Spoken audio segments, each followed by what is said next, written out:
Excuse me, what did you just ask? Are we in a shower? Excuse me? Would you like to elaborate for the class?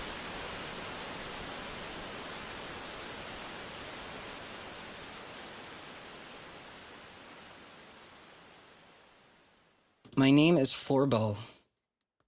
And luckily today I don't feel as tired. Ish.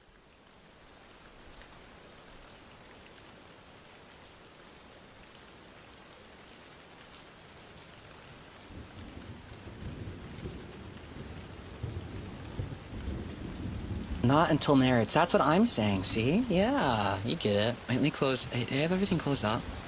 I have too many tabs pinned. Okay, take out this. That needs to stay. Oh yeah, let me close Reaper. Ah! Okay, there we go. Florbo's just funny, isn't it? Put on my chapstick. It's technically not, but like it is. Go, Amy. Close. Close. Today's tab count, only 20. Maybe if I upgrade it more, I can do whatever I want? Possibly. Okay, hold on. Hello. Hello. Today, we read to you in the trust, except go away! Better. Much better. Okay, cool. Wait, then let me mute the piano, because there's still a sound coming out. Wait, okay. I guess I can leave it in. Unless you're hearing static or something. Then that would be a problem. Also, hello? How do you say your name? Thank you for the 5 gifted. Bo, welcome to Maki Jibai 3rd month. I'm happy to be here. Much love and appreciation to you, Fly. And everyone, you're so cool. Thank you. And Cookie, thank you for the 5 gifted. Hello. Hello. Hi, everybody. Feeling a bit better now, which is good. Which I guess you gotta say to yourself where it's like, huh, so it's not that I'm too weird. I forgot, I took a flu shot. But I never usually got fatigued from them. So maybe I didn't, well, I ate that day, so. We're fine. Okay. But today, we read, Alice in Wonderland. I'll be real with you. It has a lot of run-on sentences, which are particular, one of my weak point, because it's like, where do you stop to breathe? But I think you can figure it out. But I'll try to do my best, yeah. Yeah, it does. Okay, let me see. I think Alice, last time she got stuck in it, she fell through the hole, got bigger, got smaller, and then she's just messing around trying to find a way out. Talks about her cat named Gina, I think, right? And then at one point she gets in a house and she keeps growing too much to the point where like her foot is the entire door. And then the rabbit's like, get that place down, and she keeps threatening them that she'll get her cat Dina on them. And then they're like, oh fuck. And then she messes something up for Mr. Lizard. So it's nice. Yeah, halfway through, we're on chapter 6. If anyone wants to catch up, let me put, maybe we could do like both here, hold on. Hey, what's this? Whoa, do you like it dimmed? Let's see, let me add, paste. Then I'll put I'll try to update this on the chapter on. There you go. So if you want to follow along, there you go. A little brighter.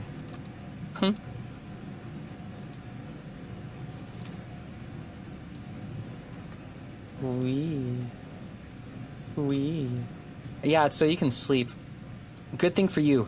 Bad thing for me, because I have the entire PDF it's white and blinding, so. Can we get warm milk? Am I Santa Claus now? I mean, I'd love to. I like doing stuff like that. I never feel pressured to, per se.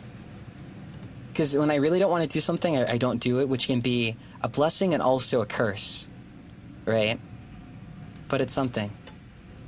It's something. Do you have your eye care filter on? No.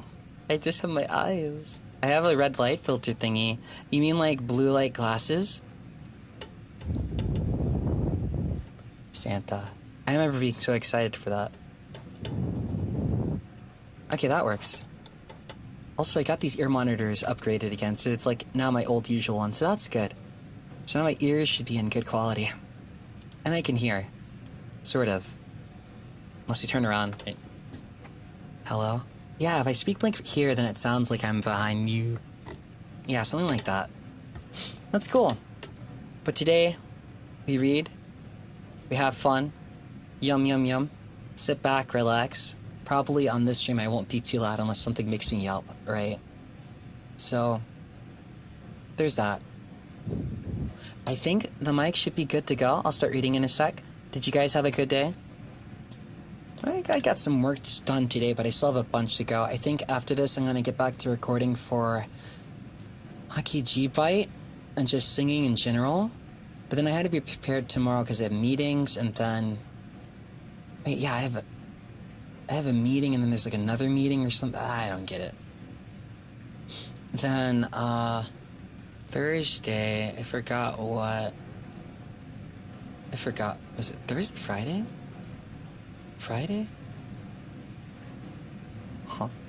Wait, Thursday is Final Fantasy, right? Okay, that's not... I can actually get stuff done that day, too. I think that is the 30th. Huh? Okay. Not bad. Not bad. Forgot to ask G-Bite again. You can go ahead and ask. I always try to get them in if I can. I'm gonna go look at October and see if there's any there that I can do real quick. No shame. I think G-Bite has turned into like... It's like a personal message thing, I think, if you want. You can like ask. Just don't reveal information that would put you at risk, of course. Then just ask like a request. Like there's always like coughing. Like that type of thing. The month... Oh, there's like a 7-minute recording of me meowing to a song, so that's nice. You probably won't know it, though. I'm 99% sure you won't know it. Probably won't chat much because I had drinkies. No, don't worry. Sleep, okay? Good night. Sleep well. Sneeze compilation request. Why? Huh? Okay. Hey, where's my clicky? Yeah, see, you hear it? I had another one, but I don't know where I put it. Click, click, click, click. Okay. Alright. But other than that, everyone ready? Speak your word now. And then I think tweeted stream. Yeah, there we go. This is pretty much a chill day. I've been trying to get stuff done. I'm trying to be efficient. What is helping me recently was, I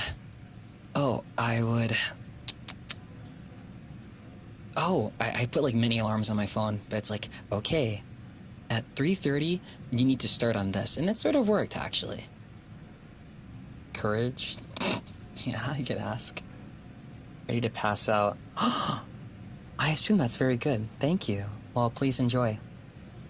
You need to go all the way, right? No, okay, see, this is normal. Hello. Then all the way is like, Oh, I woke up earlier, but then I stayed up for like 3 hours and I went back to sleep. But today was a good use of time, I think. Not the best, but...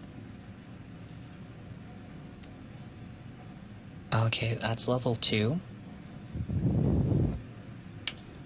How do you get night terrors? Watching a video.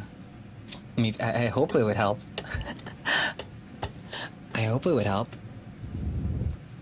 Then, level... I gotta get very quiet, though.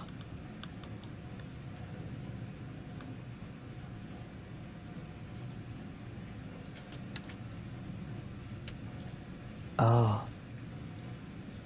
Yeah, over here. I have to get very quiet or it's gonna peak. And talk softly, because if you make a whispered voice, that will actually fuck up your throat. And not in a good way, so that would be bad. Okay. I'll go back down a bit. There you go. Cool. Flinch more. It's fun.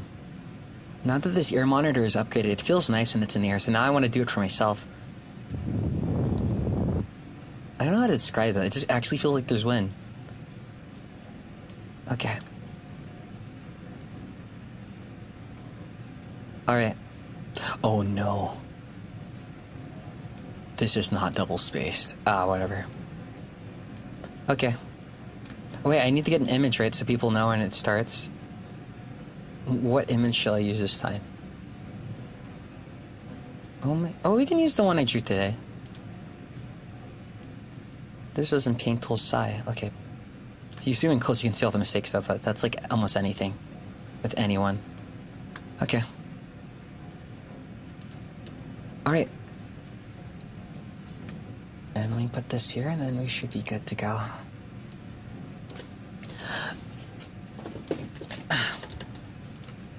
Chapter 6. Pig and Pepper. Ooh, wait. Wait, come over here. Okay, we'll start over one more time. It keeps... Why are you hiding? I need to look at everyone. Okay. Then you let me know if you need anything. Okay? Okay, good. For a minute... Okay. Chapter 6. Pig and Pepper. For a minute or two, she stood looking at the house and wondering what to do next. When suddenly a footman in a livery came, running out of the wood. She considered him to be a footman because he was in livery. Otherwise, judging by his face only, she would have called him a fish. This man rapped loudly at the door with his knuckles. It was then opened by another footman in livery. He had a round face and large eyes like a frog. And both footmen, Alice had noticed, had powdered hair that curled all over their heads. She felt very curious to know what it was all about, and crept a little way out of the wood to listen. The fish footman began by producing from under his arm a giant letter, nearly as large as himself. And as he handed this over to the other footman, he said, "For the Duchess, an invitation from the Queen to play croquet." The frog footman repeated in the same sullen tone, only changing the order of the words a little. "From the Queen, an invitation for the Duchess to play for croquet." Then they both bowed low, and their curls got entangled together. Are we back? I'll start over then. The fish footman began producing from under his arm a giant letter, nearly as large as himself. And as the footman handed this to the other footman, he said in a solemn tone, "For the Duchess, an invitation from the Queen to play croquet." The frog footman repeated in the same solemn tone, only changing the order of the words a little. "From the Queen, an invitation for the Duchess to play croquet." Then, they both bowed low, and their curls got entangled together. Alice laughed so much at this that she had to run back into the wood for fear of their hearing her. And when Alice peeped out next, the fish footman was gone. The other one, however, was sitting on the ground near the door, staring stupidly up into the sky. Alice went timidly up to the door and knocked.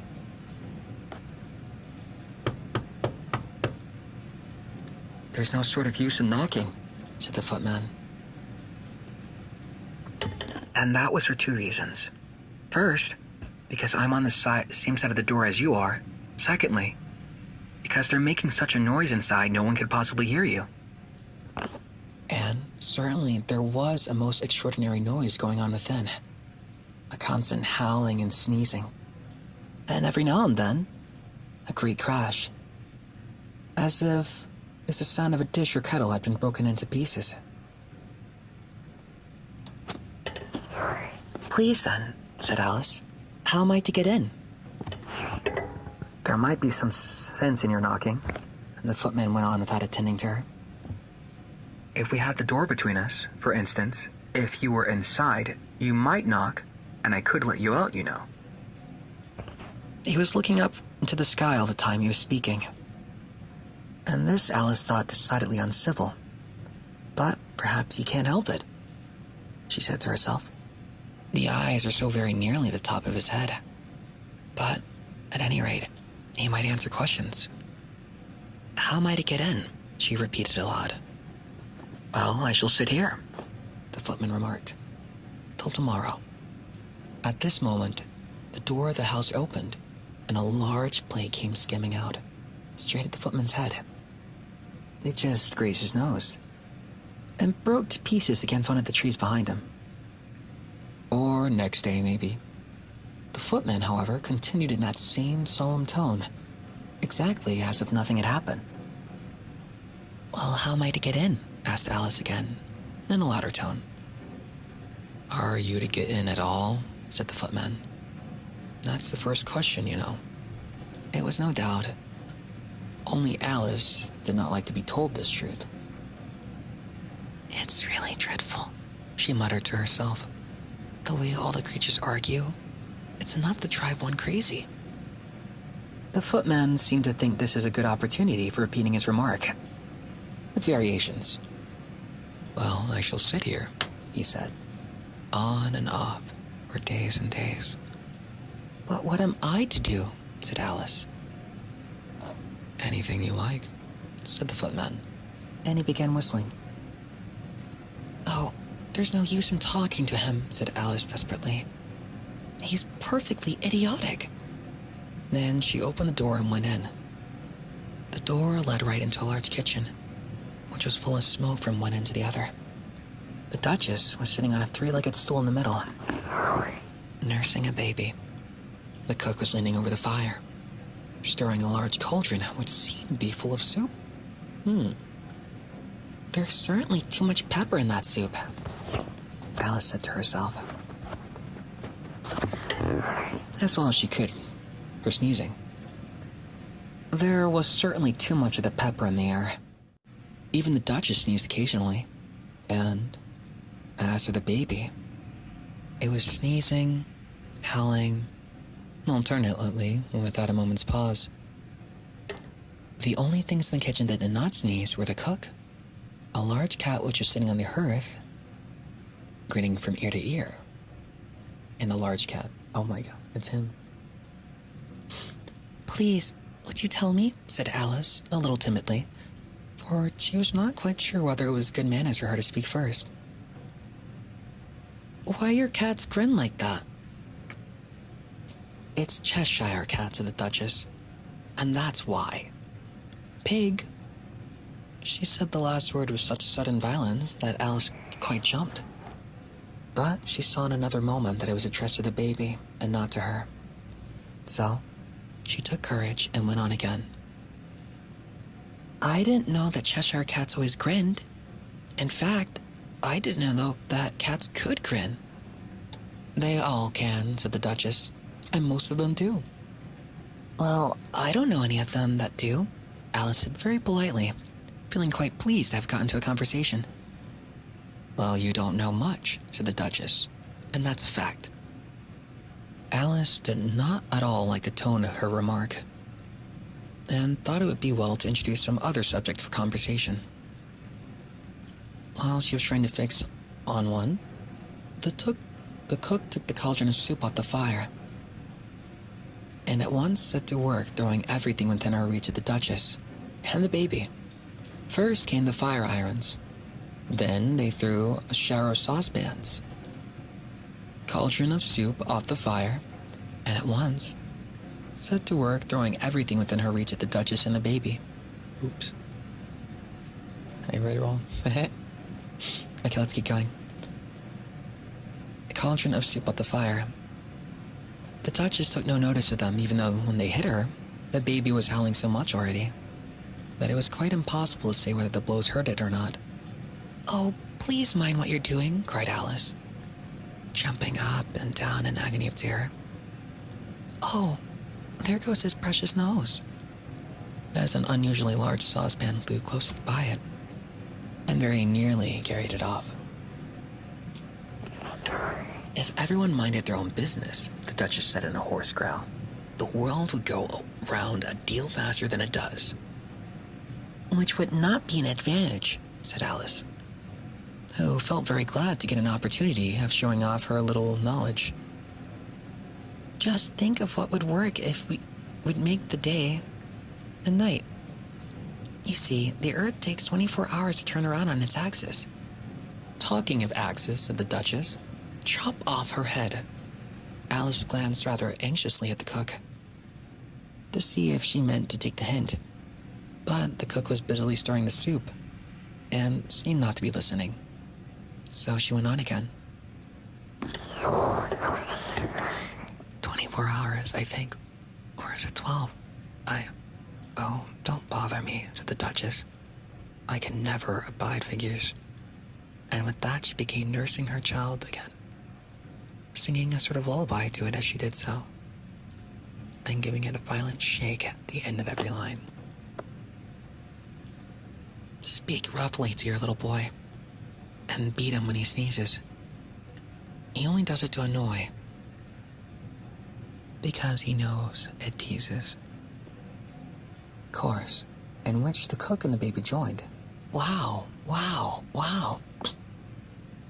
While the Duchess sang the second verse of the song, she kept tossing the baby violently up and down, and the poor little thing howled so much that Alice could barely hear the words. I speak severely to my boy. I beat him when he sneezes, for he can thoroughly enjoy the pepper when he pleases. Wow, wow, wow. Here, you may nurse it a bed if you like, said the Duchess to Alice, slinging the baby at her as she spoke. I must go and get ready to play croquet with the Queen. And she hurried out of the room. The cook threw a frying pan after her as she went out, but it just missed her. Alice caught the baby with some difficulty, as it was a quite strange-shaped little creature, and held out its arms and legs in all directions. This baby is just like a starfish, thought Alice. And the poor little thing was snorting like a steam engine when she caught it, and it kept doubling itself up and straightening itself out again. So, not altogether, for the first minute or two, it was as much as she could do to hold it. As soon as she had made out the proper way of nursing it, which was to twist it up into a sort of knot, then keep tight hold of its right ear and left foot, she carried it out into the open air. If I don't take this child away with me, thought Alice, they're sure to kill it in a day or two. Wouldn't it be murder to leave it behind? She said the last words out loud, and the little thing grunted in reply. It had left off sneezing by this time. Don't grunt, said Alice. That's not at all a proper way of expressing yourself. The baby grunted again, and Alice looked very anxiously into its face to see what was the matter with it. There could be no doubt that it had a very turn-up nose. Much more like a snout than a real nose. Also, its eyes were getting extremely small for a baby. Altogether, Alice did not like the look of this thing at all. But perhaps it was only sobbing, Alice thought to herself. And she looked into its eyes again to see if there were any tears.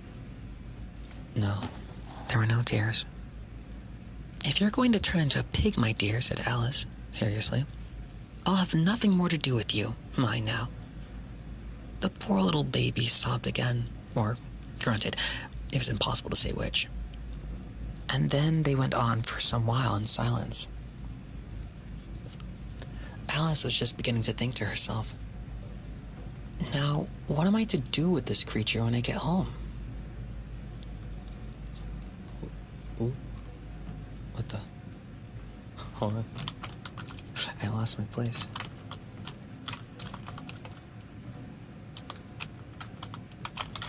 There we go. When it grunted again, so violently, she looked down at the baby's face in some alarm. This time, there could be no mistake about it. It was neither more nor less than a pig, and Alice felt that it would be quite absurd for her to carry it further. So, she set the little creature down, and felt quite relieved to see it trot away quietly into the wood. If it had grown up, she said to herself. It would have made a dreadfully ugly child, but it makes a rather handsome pig, I think.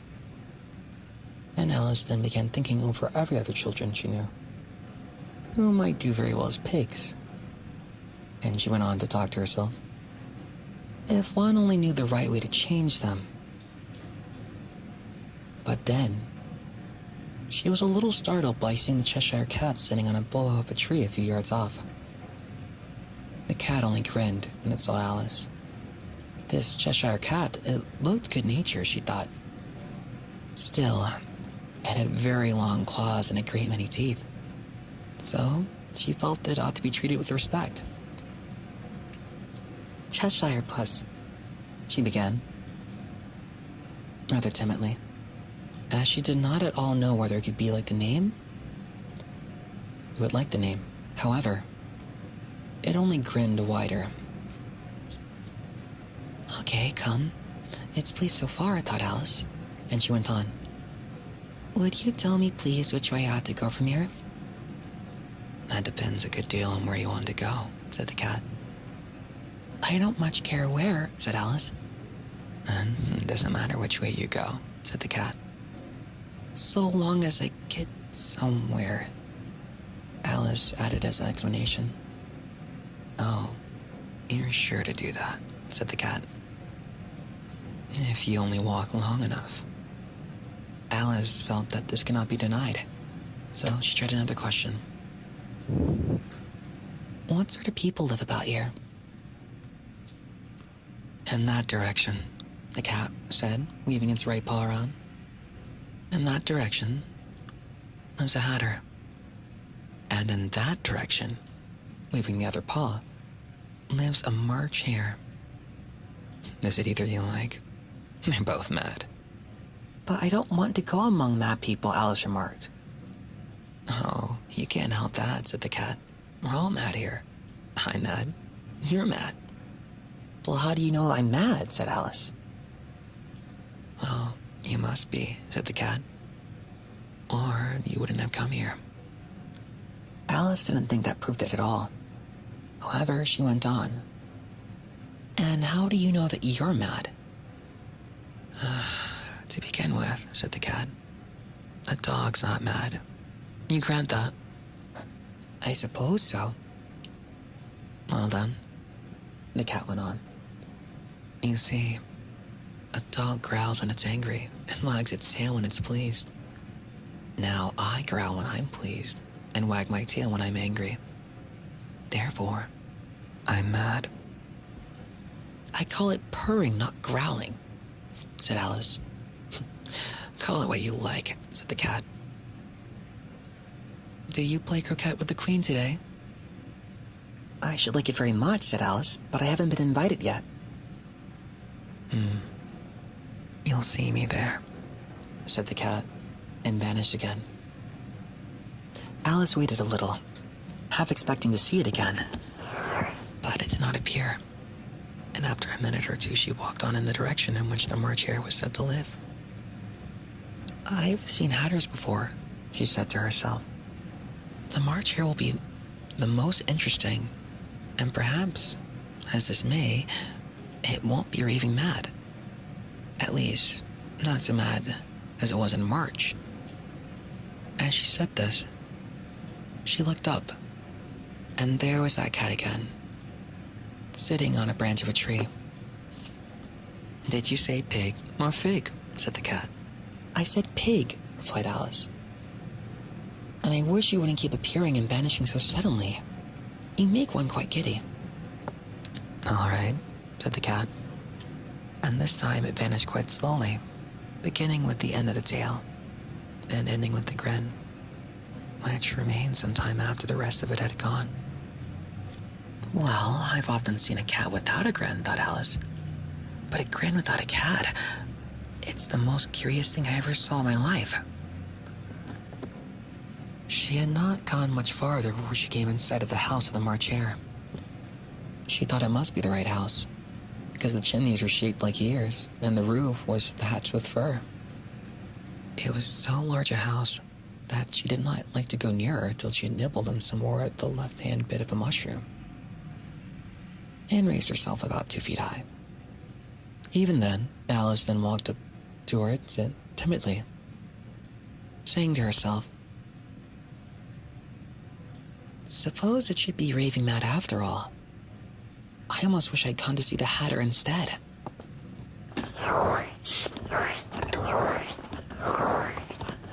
Believe it or not, I'd never read Alice in Wonderland before. I know the cat looks like he looks cute. Okay. A British accent. My other favorite line. I like the mad line. There you go. Veal. There. Are you enjoying? Hey, you. Why, stop. Good. It's a bit early for some of you, but go to sleep. Please. Go to sleep. Okay. Yay! Okay. Are you ready? I think I have a meeting later always on these days, but I'll try to make it work.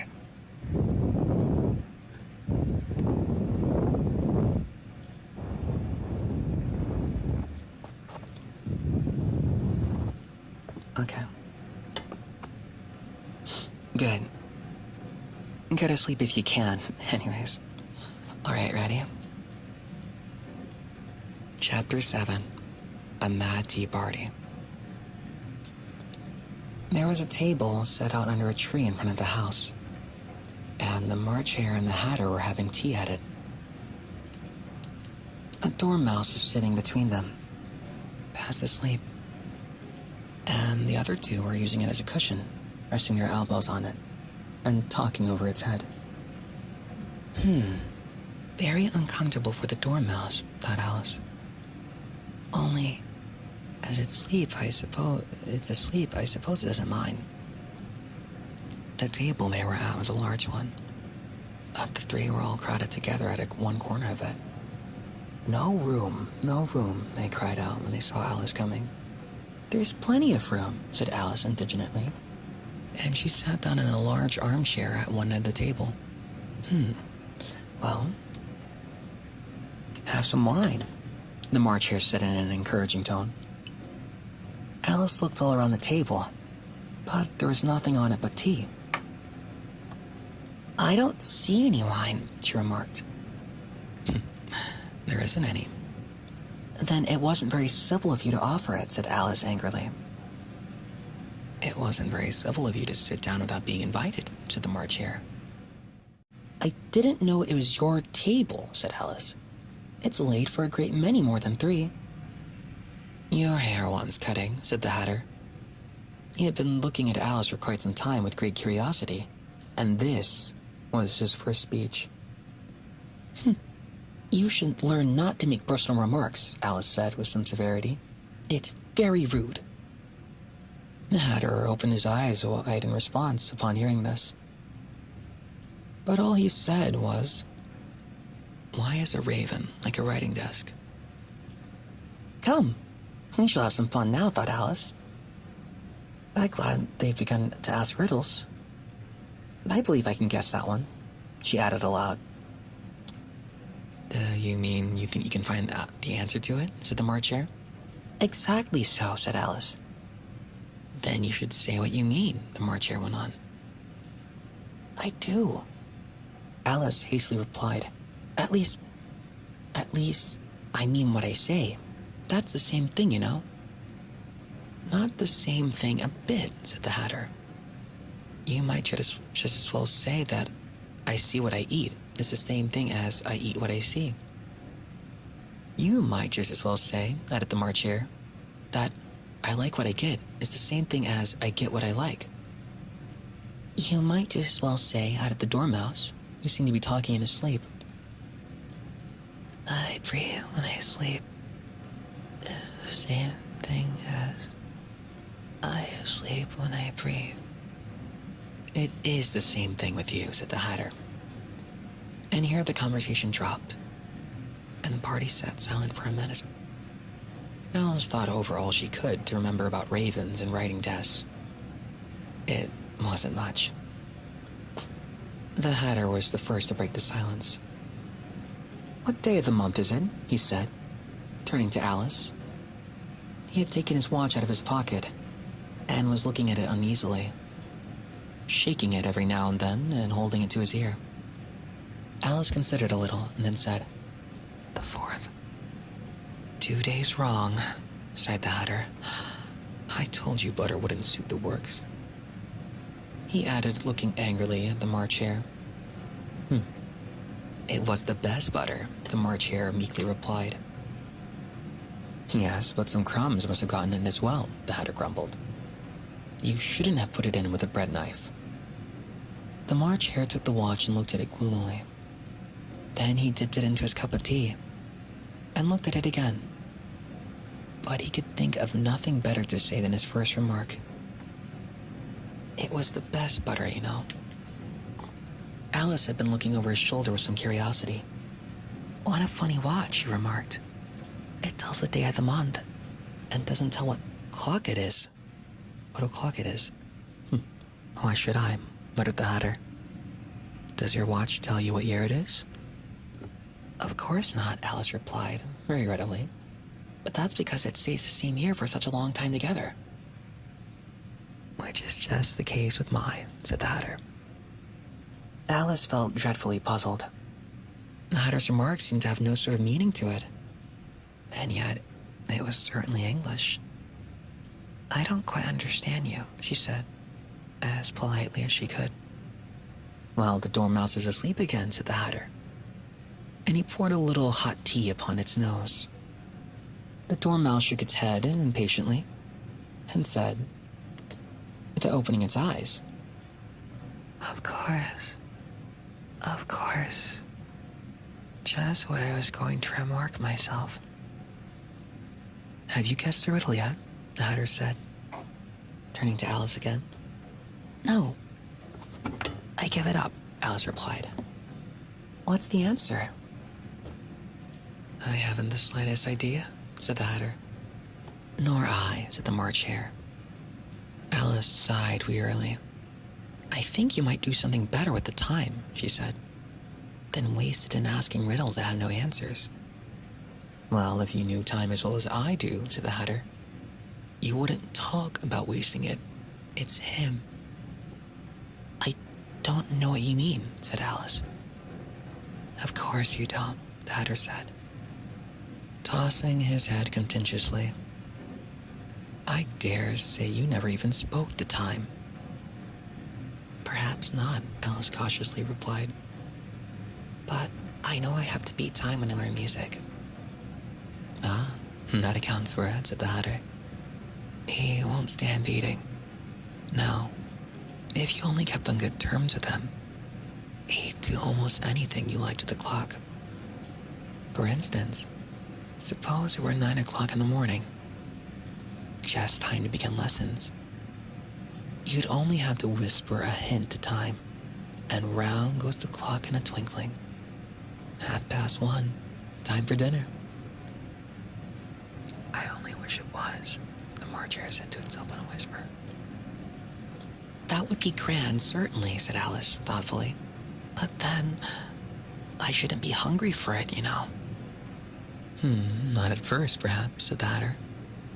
"But you could keep it to 1:30 as long as you liked." "Is that the way you manage?" Alice asked. The Hatter shook his head mournfully. "Not I," he replied. "We quarreled last March, just before he went mad, you know," pointing with his teaspoon at the March Hare. "It was at the great concert given by the Queen of Hearts, and I had to sing, 'Twinkle, twinkle, little bat, how I wonder where you're at.' You know the song, perhaps?" "I've heard something like it," said Alice. "It goes on, you know," the Hatter continued, in this way. "Up above the world you fly, like a tea tray in the sky. Twinkle, twinkle." Here, dormouse shook itself and began singing in its sleep. Twinkle, twinkle, twinkle, twinkle. And it went on so long that they had to pinch to make it stop. Well, I've hardly finished the first verse, said the Hatter. When the Queen jumped up and bawled out, "He's murdering the time, off with his head." "How dreadfully savage," exclaimed Alice. And ever since that, the Hatter went on in a mournful tone. "He won't do a thing I ask. It's always 6 o'clock now." A bright idea came into Alice's head.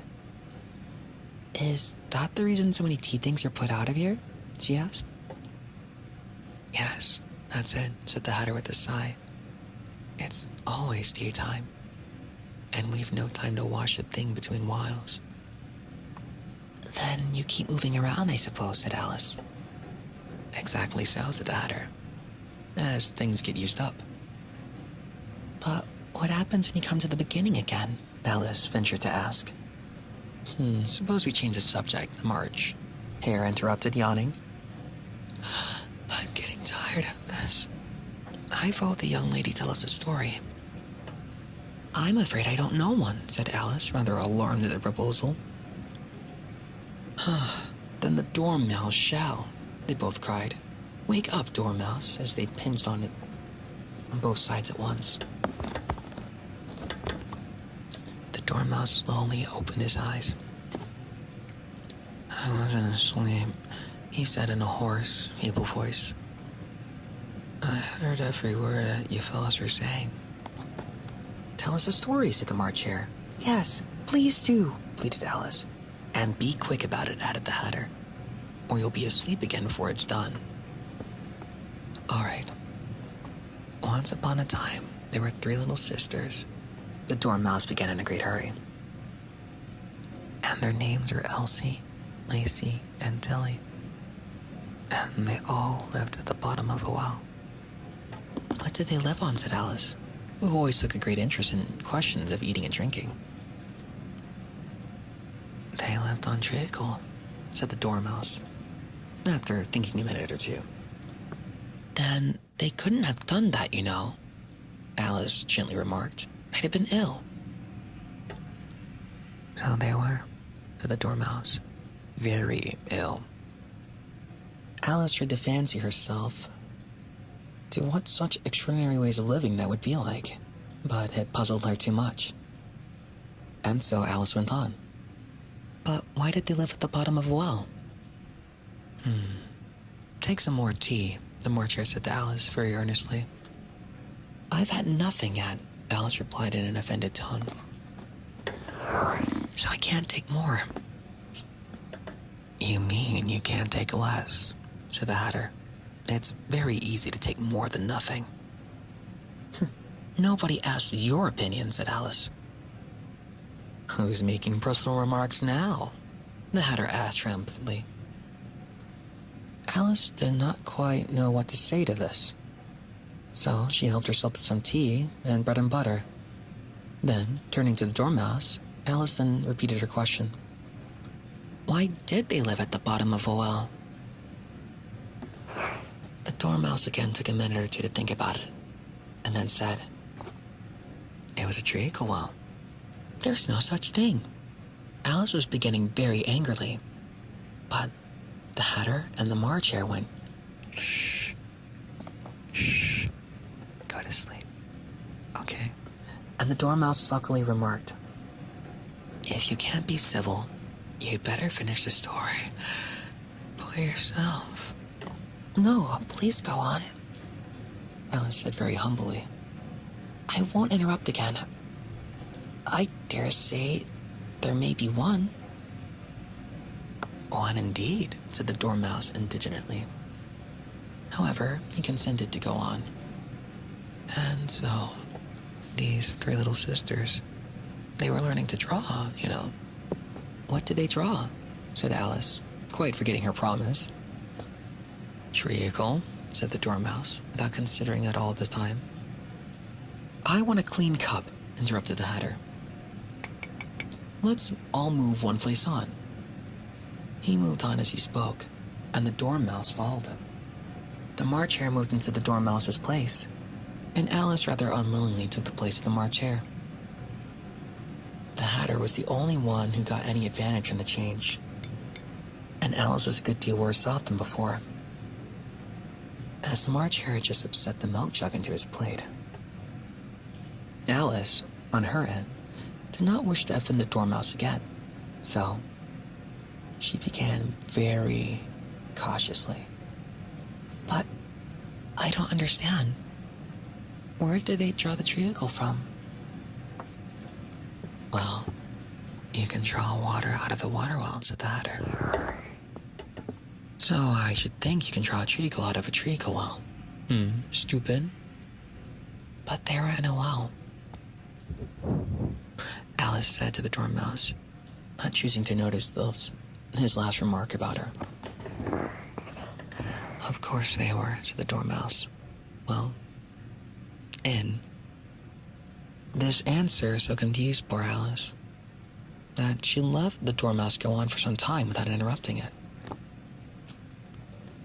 They were learning to draw, the dormouse went on, yawning and rubbing its eyes, for it was getting very sleepy. And they drew all manner of things. Everything that begins with an M. Why with an M? Said Alice. Why not? Said the March Hare. Alice was silent. The dormouse had closed its eyes by this time and was going off into a doze. But on being pinched by the Hatter, it woke up again with a little shriek and went on. That begins with an M, such as mousetraps, and the moon, and memory, and muchness. You know, you see things are much of muchness. Did you ever see such a thing as a drawing of muchness? Really now you ask me, said Alice, very much confused. I don't think... Then you shouldn't talk, said the Hatter. This piece of rudeness was more than Alice could bear.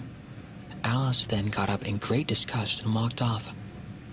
The dormouse fell asleep instantly, and neither of the others took at the least notice of her going, though she looked back once or twice, half hoping they would call after her.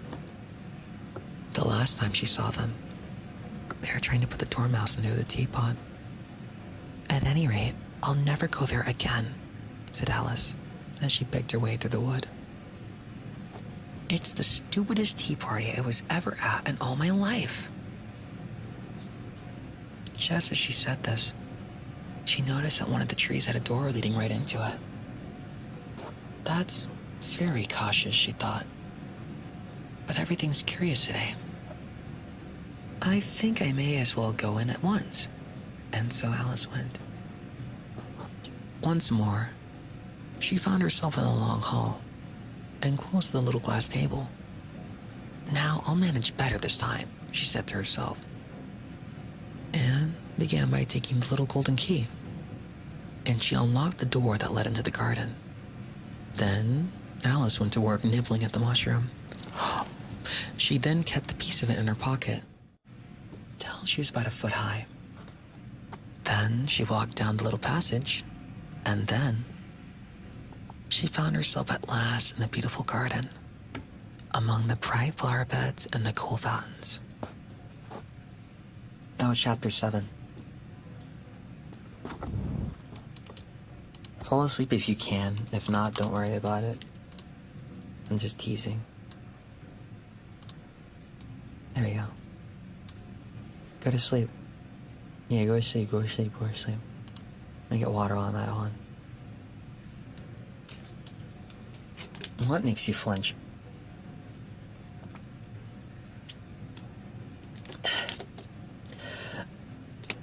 There we go.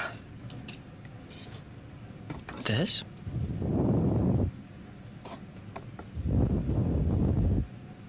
Hi. Oh, you mean, the bite? Makes sense. Okay, everyone ready? We're at chapter 8. We're at the chapter 8. Hopefully, if you have the thing out, you're able to keep up. Okay, good.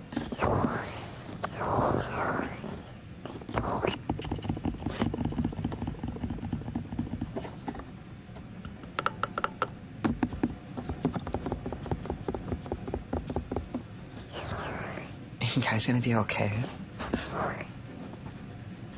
I can't talk too loud now. Okay, chapter 8, yeah. Go to sleep if you can. If not, don't worry about it.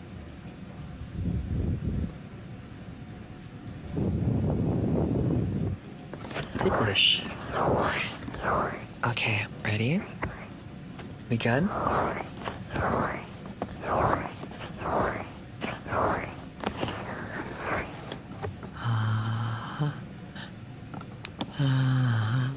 Good? Okay. What a prompt response, thank you. Alright.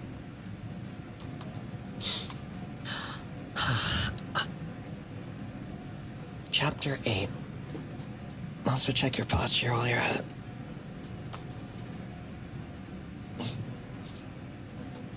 Chapter 8. The Queen's Croquet Ground. A large rose tree stood near the entrance of the garden. The roses growing on it were white, but there were 3 gardeners at it, busily painting them red.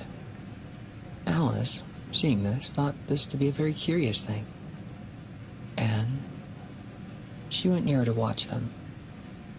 And just as Alice came up to them, she heard one of them say, "Look out now, 5. Don't go splashing paint over me like that." "I couldn't help it," said 5 in a sulky tone. 7 jogged my elbow. On which 7 looked up and said, That's right, 5. Always lay the blame on the others. "You better not talk," said 5. "I heard the Queen say only yesterday you deserve to be beheaded." What for? Said the one who had spoken first. "That's none of your business, 2, said 7. "Yes, it is his business," said 5. "And I'll tell him. It was for bringing the cooked tulip roots instead of the onions." 7 flung down his brush. And had just begun. "Well, of all the unjust things," when his eye chanced to fall upon Alice. There she stood watching them. This caused him to check himself suddenly. And then the others looked around also, and all of them bowed low. "Would you tell me," said Alice, a little timidly, "why are you painting those roses?" 5 and 7 said nothing, but looked at 2. 2 began in a low voice. "Why, the fact is, you see, miss, this here ought to be a red rose tree. And we put a white one in by mistake. And if the Queen was to find out, we should have all our heads cut off. You know. So, you see, miss, we're doing our best. Before she comes to..." At this moment, 5, who had been anxiously looking across the garden, called out, "The Queen! The Queen!" And the 3 gardeners instantly threw themselves flat upon their faces. There was a sound of many footsteps, And Alice looked around eager to see the Queen. Oh, huh? Okay. The rest came 10 soldiers carrying clubs. These are all shaped like 3 gardeners, oblong and flat, with their hands and feet at the corners. Next, the 10 courtiers. These were ornamented all over with diamonds, and walked 2 and 2, as the soldiers did. After these came the royal children. There were 10 of them, and the little dears came jumping merrily along hand in hand. And couples. They were all ornamented with hearts. Next came the guests, mostly kings and queens. And among them, Alice recognized the white rabbit. It was talking in a hurried, nervous manner, smiling at everything that was said. and went by without noticing her. Then followed the Knave of Hearts, carrying the king's crown on a crimson velvet cushion. And last of all this grand procession came the king and queen of hearts.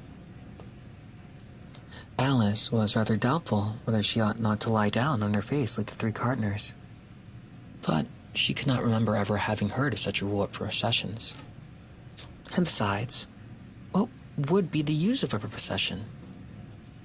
Thought she, if people had to all lie down upon their faces so that they couldn't see it. So, she stood still where she was and waited. When the procession came opposite to Alice, they all stopped and looked at her. And the queen said severely, "Who is this?" She said it to the Knave of Hearts, who only bowed and smiled in reply. "Idiot," said the queen, tossing her head impatiently, and turning to Alice as she went on. "What is your name, child?" "My name is Alice, so please your majesty," said Alice very politely. But she added, to herself, "Why, they're only a pack of cards after all. I needn't be afraid of them." "And who are these?" said the queen, pointing to the three gardeners who were lying round the rose tree. For, you see, as they were lying on their faces, and the pattern of their backs was the same as the rest of the pack, she could not tell whether they were gardeners, soldiers, or courtiers, or three of her own children. "How should I know?" said Alice, surprised at her own courage. "It's no business of mine." The queen turned crimson with fury, and after glaring at her for a moment like a wild beast, screamed, "Off with her head, off." The king laid his hand upon her arm and timidly said, "Consider, my dear, she is only a child." The queen turned angrily away from him and said to the knave, "Turn them over." The knave did so, very carefully, with one foot. "Get up," said the queen in a shrill, loud voice, and the three gardeners instantly jumped and began bowing to the king, the queen, the royal children, and everybody else. "Leave off that," screamed the queen. "You make me giddy." And then, turning to the rose tree, she went on, "What have you been doing here?" "Well, may it please your majesty," said two in a very humble tone, going down on one knee as he spoke. "We were trying—" "I see," said the queen, who had meanwhile been examining the rolls, roses. "Off with their heads." And the procession moved on, and three of the soldiers remained behind to execute the unfortunate gardeners, who ran to Alice for protection. "You shan't be beheaded," said Alice, as she put them in a large flower pot that stood nearby. The three soldiers wandered about for a minute or two, looking for them, and then they quietly marched off after the others. "Are their heads off?" shouted the queen. "Their heads are gone, if it pleases your majesty," the soldiers shouted in reply. "That's right," shouted the queen. "Can you play croquet?" The soldiers were silent and looked at Alice, as the question was evidently meant for her. "Yes," shouted Alice.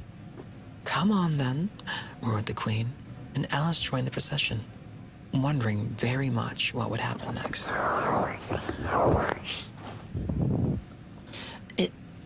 It's a very fine day," said a timid voice at her side. She was walking by the white rabbit, who was peeping anxiously into her face. "There he is," said Alice. "Where's the Duchess?" "Hush, hush," said the rabbit in a low, hurried tone. He looked anxiously over his shoulder as he spoke, then raised himself upon tiptoe, put his mouth close to her ear, and whispered, "She's under sentence of execution." "What for?" said Alice. "Did you say, 'What a pity'?" the rabbit asked. "No, I didn't," said Alice. I don't think it's at all a pity, I said. I said, what for? Well, she boxed the queen's ears. The rabbit began. Alice gave a little scream of laughter. Oh, hush. The rabbit whispered in a frightened tone. The queen will hear you. You see, she came rather late. And the queen said, Get to your places, shouted the queen, in a voice of thunder, and people began running about in all directions, tumbling up against each other. However, they got settled down in a minute or two, and then the game began. Alice thought she had never seen such a curious croquet ground in her life. It was all full of ridges and furrows. The balls were live hedgehogs, the mallets live flamingos, and the soldiers had to double themselves up to stand on their heads and feet to make arches. The chief difficulty Alice found at first was in managing her flamingo. She succeeded in getting its body tucked away, comfortably enough under her arm, with its legs hanging down. But generally, just as she had gotten its neck nicely straightened out and was going to give a hedgehog a blow with its head, it would twist itself around and look up in her face with such a puzzled expression that she could not help but burst out laughing. Eventually, when she had got its head down, she was going to start again. However, it was very provoking to find that the hedgehog had unrolled itself. And this hedgehog was in the act of crawling away. Besides all this, there was generally a ridge or furrow in the way wherever she wanted to go and send the hedgehog to. And as the double-up soldiers were always getting up and walking up to other parts of the ground, Alice soon came to the conclusion that it was a very difficult game indeed. The players all played at once without waiting for turns, quarreling all the while, and fighting for the hedgehogs. And in very short time, the queen was in a furious passion, and went stamping about, shouting off with his head, or off with her head, off with their head, but once a minute. Alice began to feel very uneasy. To be sure, she had not as yet had any dispute with the queen, but she knew it might happen any minute.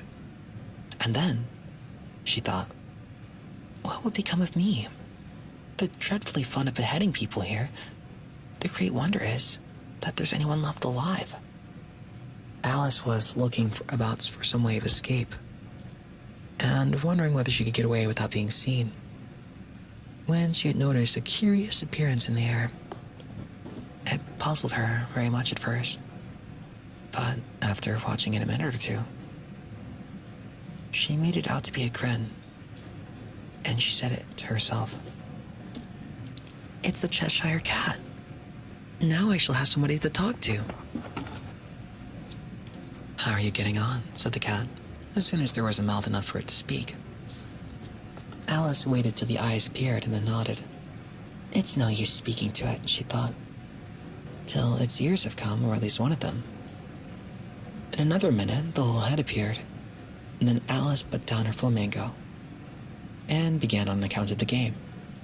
Alice was very glad she had someone to listen to her.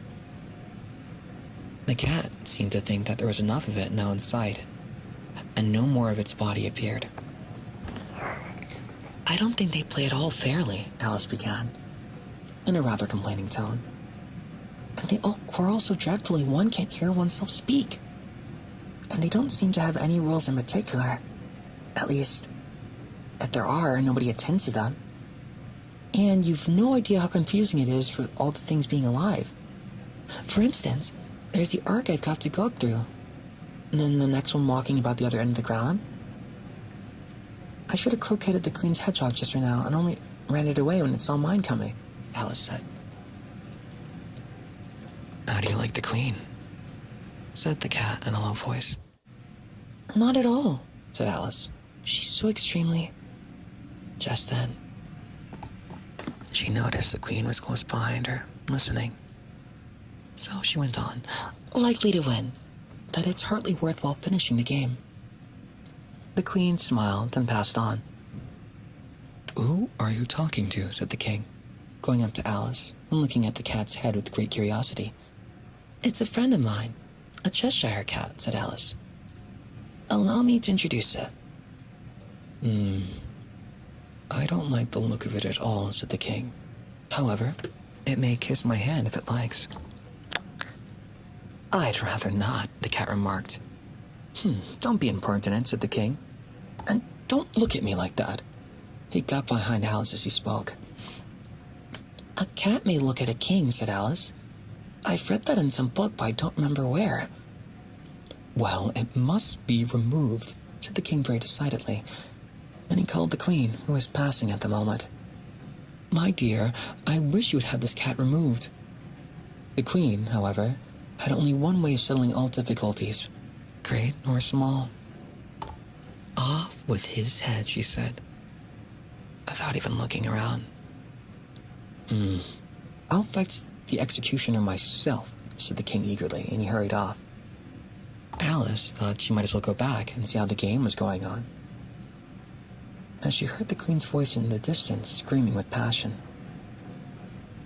She had already heard her sentence, the 3 of the players to be executed for having missed their turns, and Alice did not like the look of things at all, as the game was in such confusion that she never knew whether it was her turn or not. So she went on in search of her hedgehog. That hedgehog was engaged in a fight with another hedgehog. Live and learn, which seemed to Alice an excellent opportunity for coquetting one of them with the other. The only difficulty was that a flamingo was gone across the other side of the garden, where Alice could see it trying to, in a helpless way, to sort of fly up into a tree. By the time she caught the flamingo and brought it back, the fight was over, and both hedgehogs were out of sight. But it doesn't matter, said Alice, as all the arches are gone from the side of the ground. So she tucked it away under her arm, that it might not escape again, and went back for a little more conversation with her friend. When she got back to the Cheshire Cat, she was surprised to find a quite large crowd collected around it. There was a dispute going on between the executioner, the king, and the queen, who were all talking at once, mind you, while the rest were quite silent and looked very uncomfortable. The moment Alice appeared, she was appealed to by all 3 to settle the question, and the executioner, king, and queen, they all repeated their arguments to her, though, as they all spoke at once, she found it very hard indeed to make exactly what was said. Now, the executioner's argument was that you couldn't cut off a head unless there was a body to cut it off from, that he had never had to do such a thing before, and he wasn't going to begin at his time of life. The king's argument was that anything that had a head could be beheaded, and that you weren't to talk nonsense. The queen's argument was that if something wasn't done about it in less than no time, she'd have everybody executed, all round. It was this last remark that had made the whole party look so grave and anxious. Alice could think of nothing else to say, but it belongs to the Duchess. You better ask her about it. Well, she's in prison, the queen said to the executioner. Fetch her here. And the executioner went off like an arrow. The cat's head began fading away the moment he was gone. And by the time he had come back with the Duchess, it had entirely disappeared. So the king and executioner ran wildly up and down looking for it, while the rest of the party went back to the game.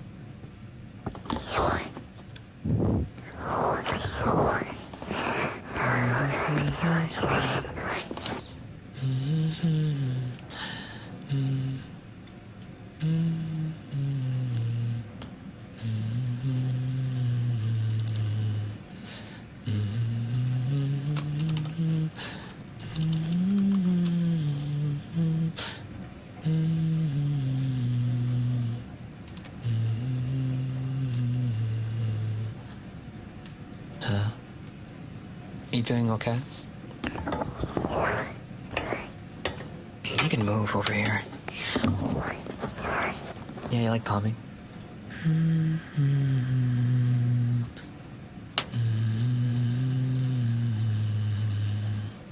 you know where it's from?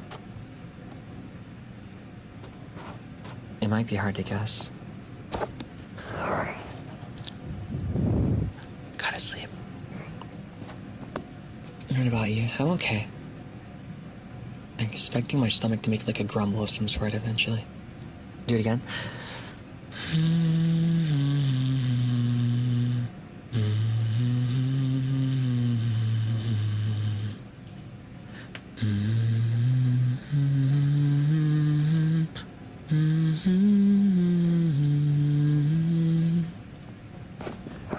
Enough water?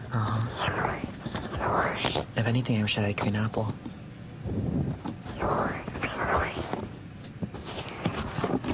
I will eat the runes. Wait, nothing? It's from Apollo Justice. Ace Attorney. The Serenade theme, I think. Let me find that before we start the next one. The Guitar Serenade. Yeah, there we go.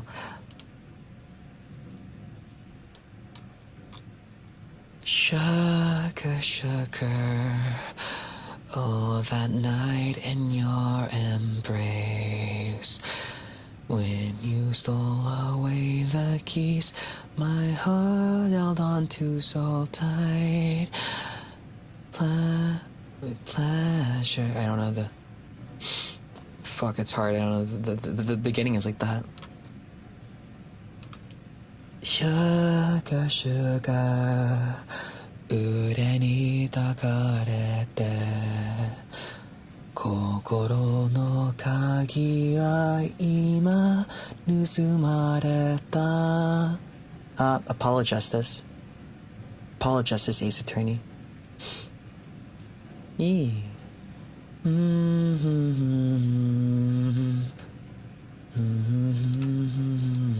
Okay, ready? I forgot how many chapters are left.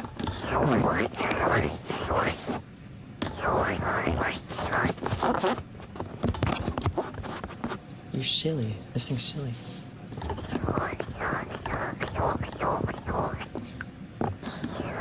Three more.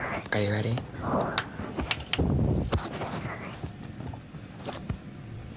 So silly. You have hair in your icon. Okay, go to sleep then. Go to sleep, go to sleep, go to sleep, go to sleep, go to sleep. Please. Please. Go to sleep. Go to sleep now.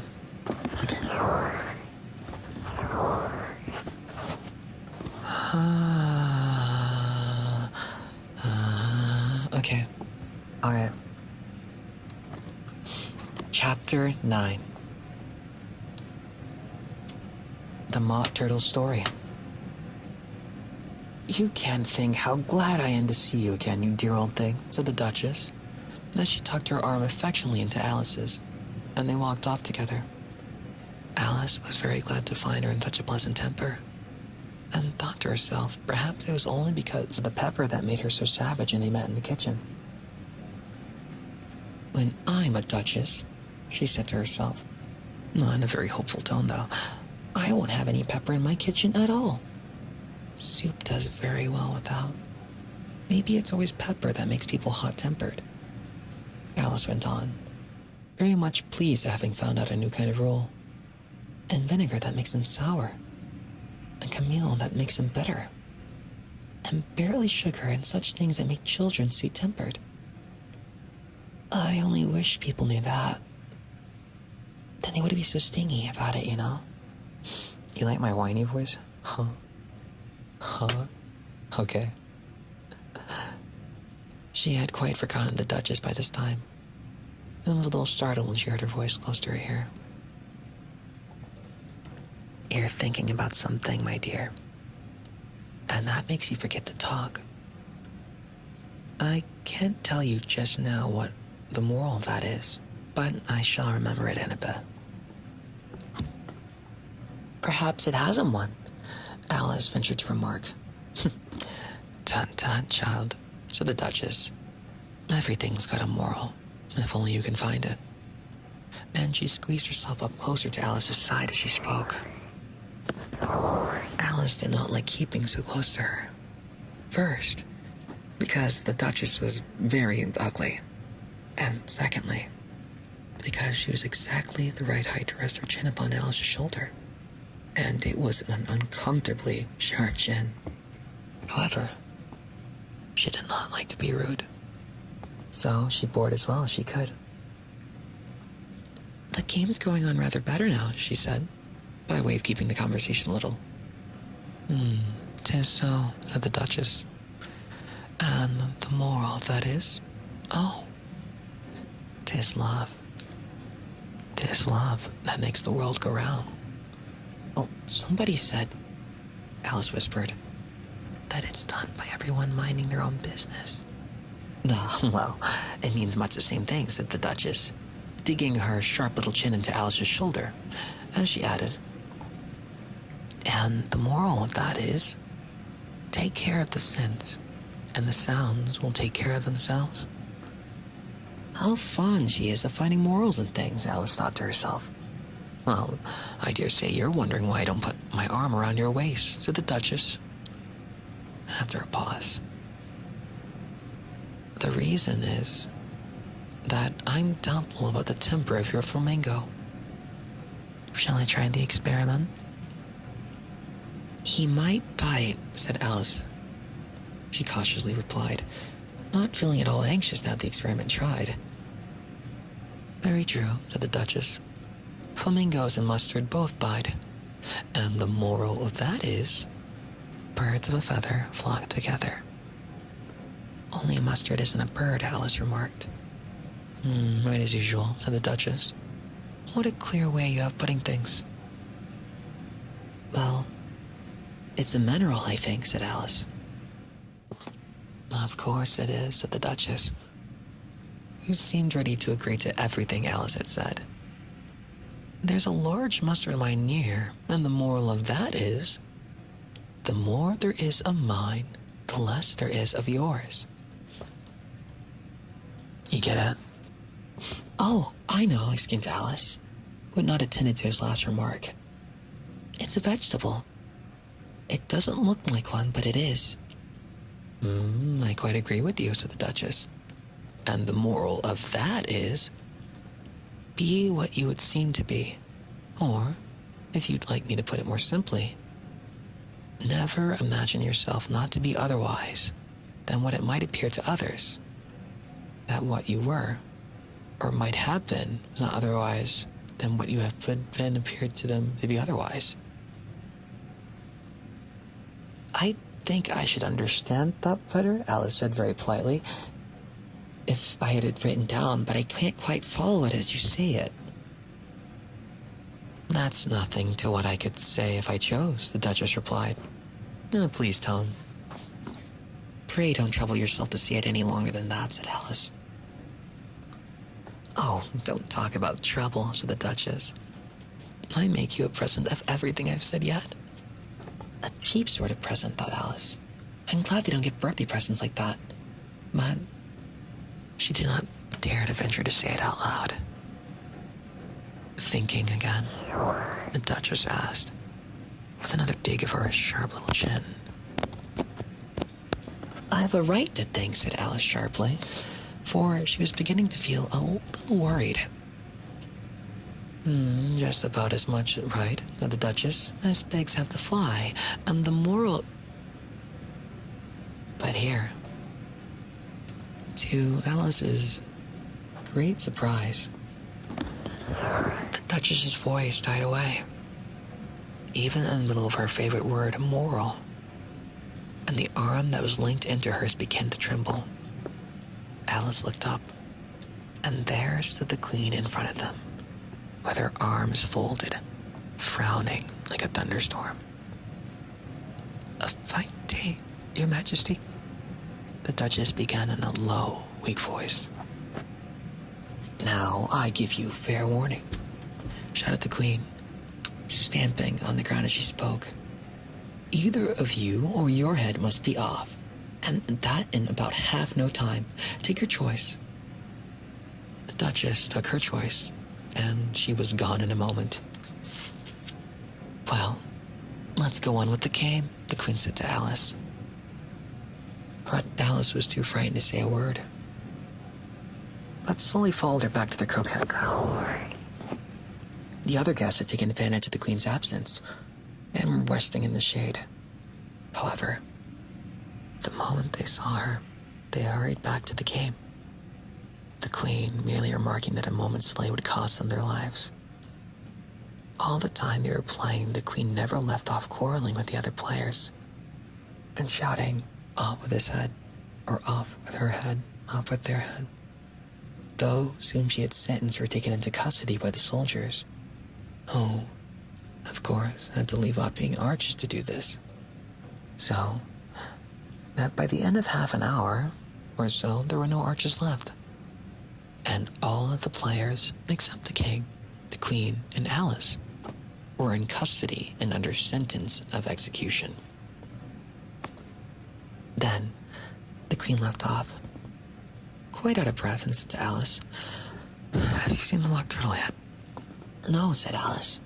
"I don't even know what a mock turtle is." "It's the thing mock turtle soup is made from," said the queen. "I never saw one or heard of one." "Come on, then," said the queen, "and he shall tell you his history." As they walked off together, Alice heard the king say in a low voice, to the company generally, "You are all pardoned." "Come, that's a good thing," she said to herself, for she had felt quite unhappy at the number of executions the queen had ordered. They very soon came upon a griffin, lying fast asleep in the sun. If you don't know what a griffin is, look at the picture. It's basically a big bird with a claw. "Up, lazy thing," said the queen, "and take this young lady to see the mock turtle and to hear his history. I must go back and see after some executions I have ordered." And then she walked off, leaving Alice alone with the griffin. And Alice did not quite like the look of this creature, but on the whole, she thought it would be quite safe to stay with it as to go after that savage queen. And so, Alice waited. The griffin sat up, rubbed its eyes, then it watched the queen till she was out of sight, and then it chuckled. "What fun," said the griffin, half to itself, half to Alice. "What is the fun?" said Alice. "Why, she," said the griffin. "That's all her fancy, that they never execute nobody, you know. Come on." "Everybody says come on here," thought Alice as she went slowly after it. "I never was so ordered about in all my life, never." They had not gone far before they saw the mock turtle in the distance, sitting sad and lonely on a little ledge of rock. And as they came nearer, Alice could hear him sighing as if his heart would break. She put it in deeply. "What is his sorrow?" she asked the griffin. And the griffin answered, very nearly in the same words as before, "It's all his fancy that he hasn't got no sorrow, you know. Come on." So, Alice went up to the mock turtle.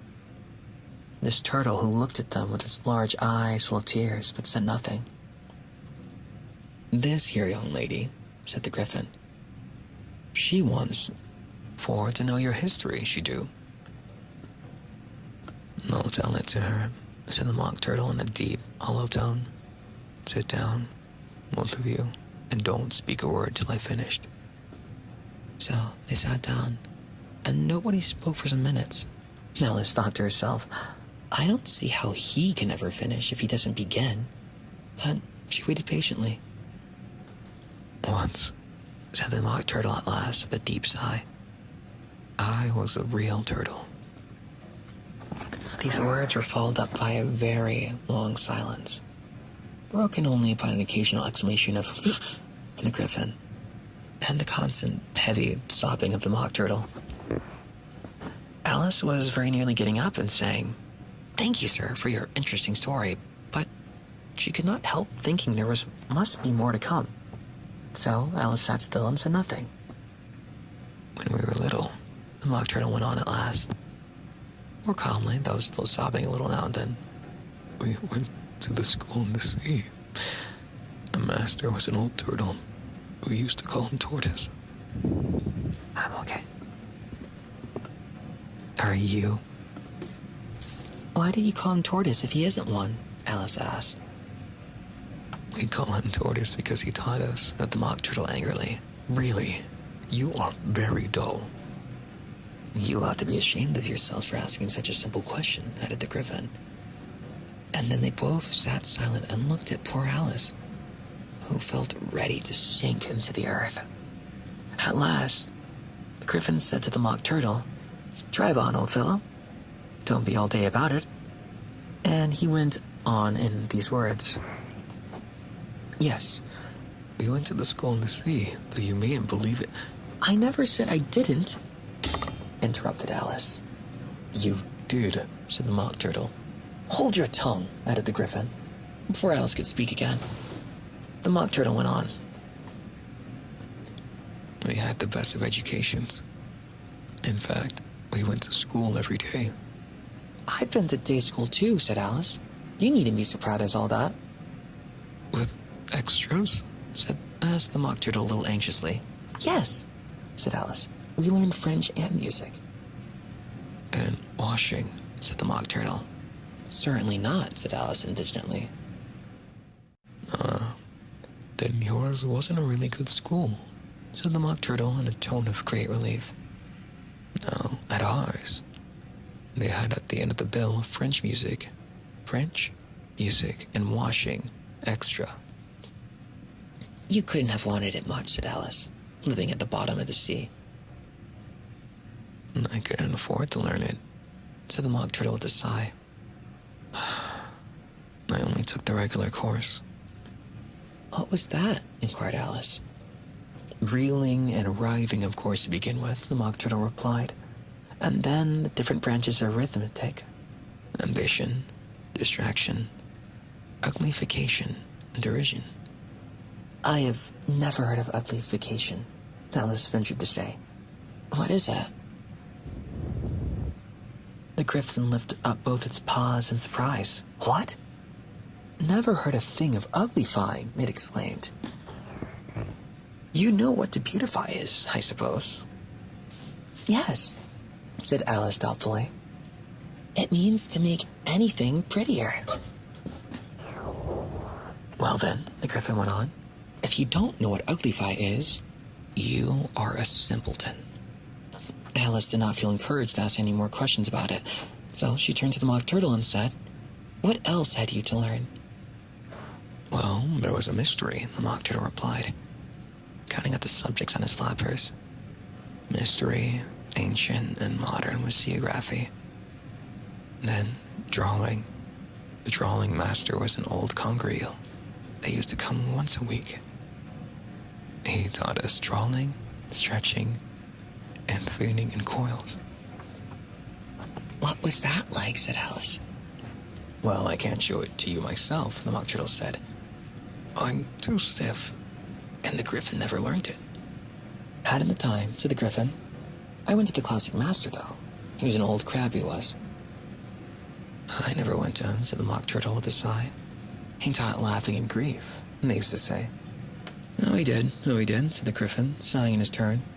And both creatures hid their faces in their paws. And how many hours a day did you do your lessons? Said Alice, in a hurry to change the subject. 10 hours the first day, said the Mock Turtle. 9 the next, and so on. What a curious plan, exclaimed Alice. That's the reason they're called lessons, the Griffin remarked. Because they lesson from day to day. This was quite a new idea to Alice, and she thought it over a little bit before she made her next remark. Then the 11th day must have been a holiday? Of course it was, said the Mock Turtle. And how did you manage the 12th? Alice went on eagerly. That's enough about lessons, the Griffin interrupted in a very decided tone. Tell her something about the games now.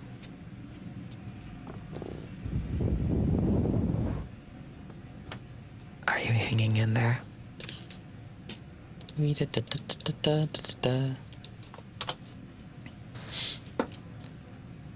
on chapter 10.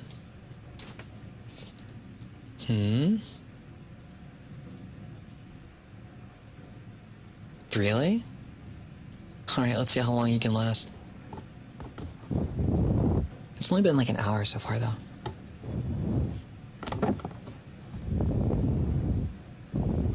Okay. Yeah? Hopefully we're reading it a bit better this time, too.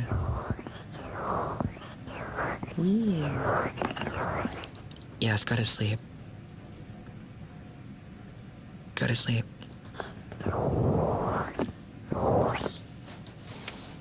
Go to sleep. Edward, welcome to Monkey and Bite. Okay. We'll see about that. We should change the pace. Okay. Everyone ready for chapter 10?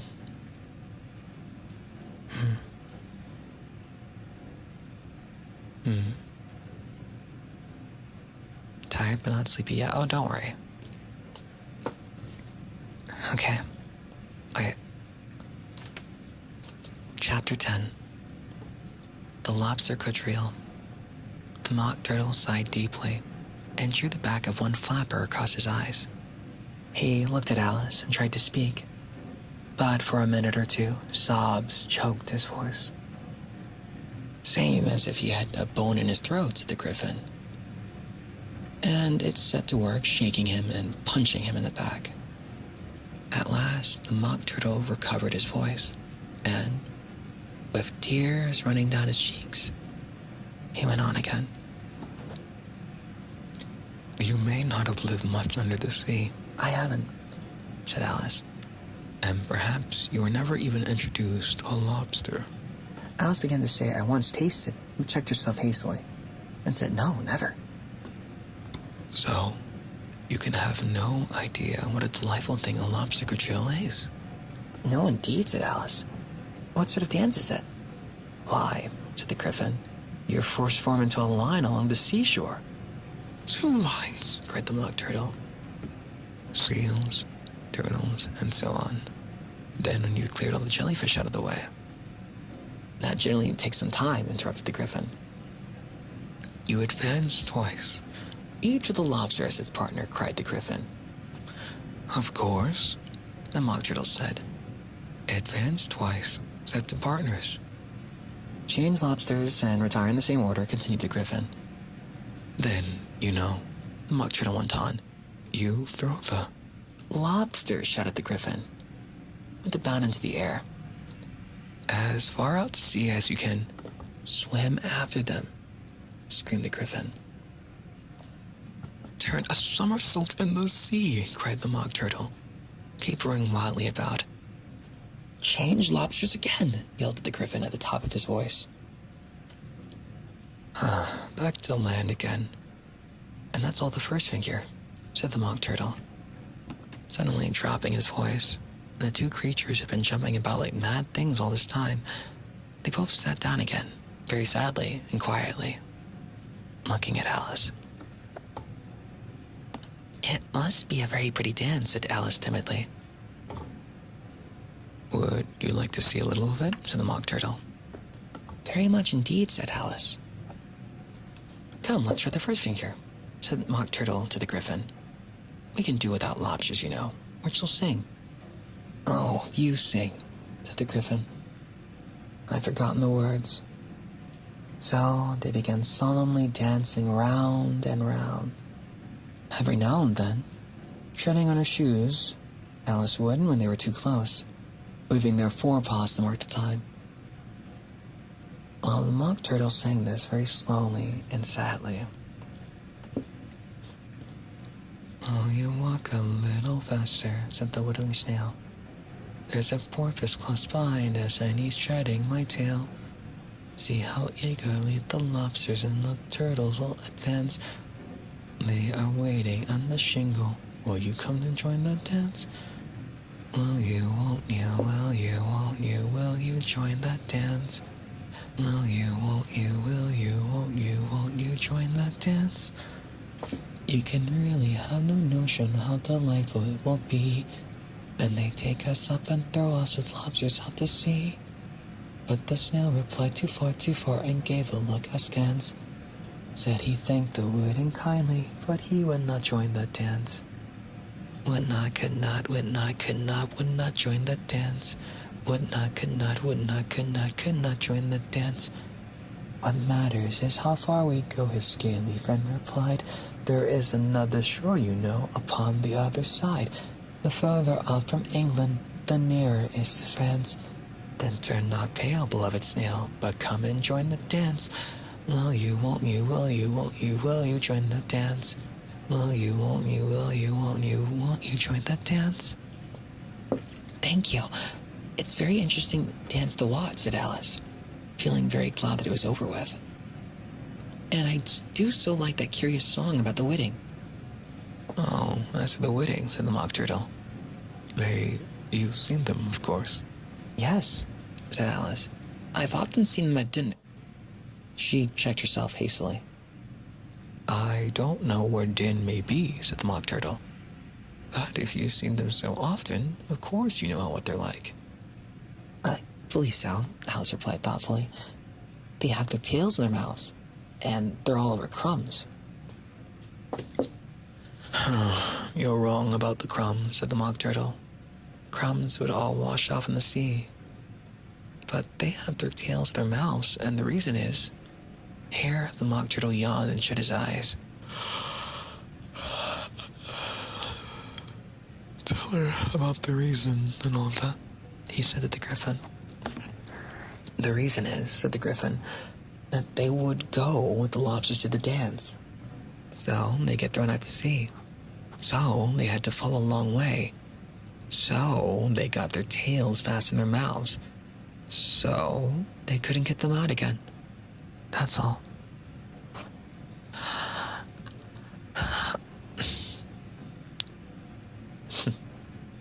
Thank you, said Alice. It's very interesting. I never knew so much about wedding before. I can tell you more than that if you like, said the Griffin. Do you know why it's called wedding? I never thought about it, said Alice. Why? It does the boots and shoes, the Griffin replied very solemnly. Alice was thoroughly puzzled. Does the boots and shoes, she repeated in a wondering tone.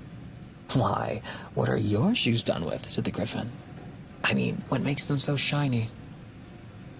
Alice looked down at them and considered a little before she gave her answer.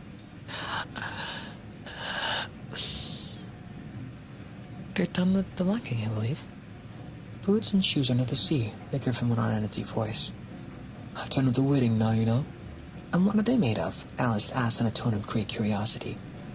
Soles and eels, of course, the Griffin replied rather impatiently. Any shrimp could have told you that. Have I been writing? Said Alice, whose thoughts were still running on the song.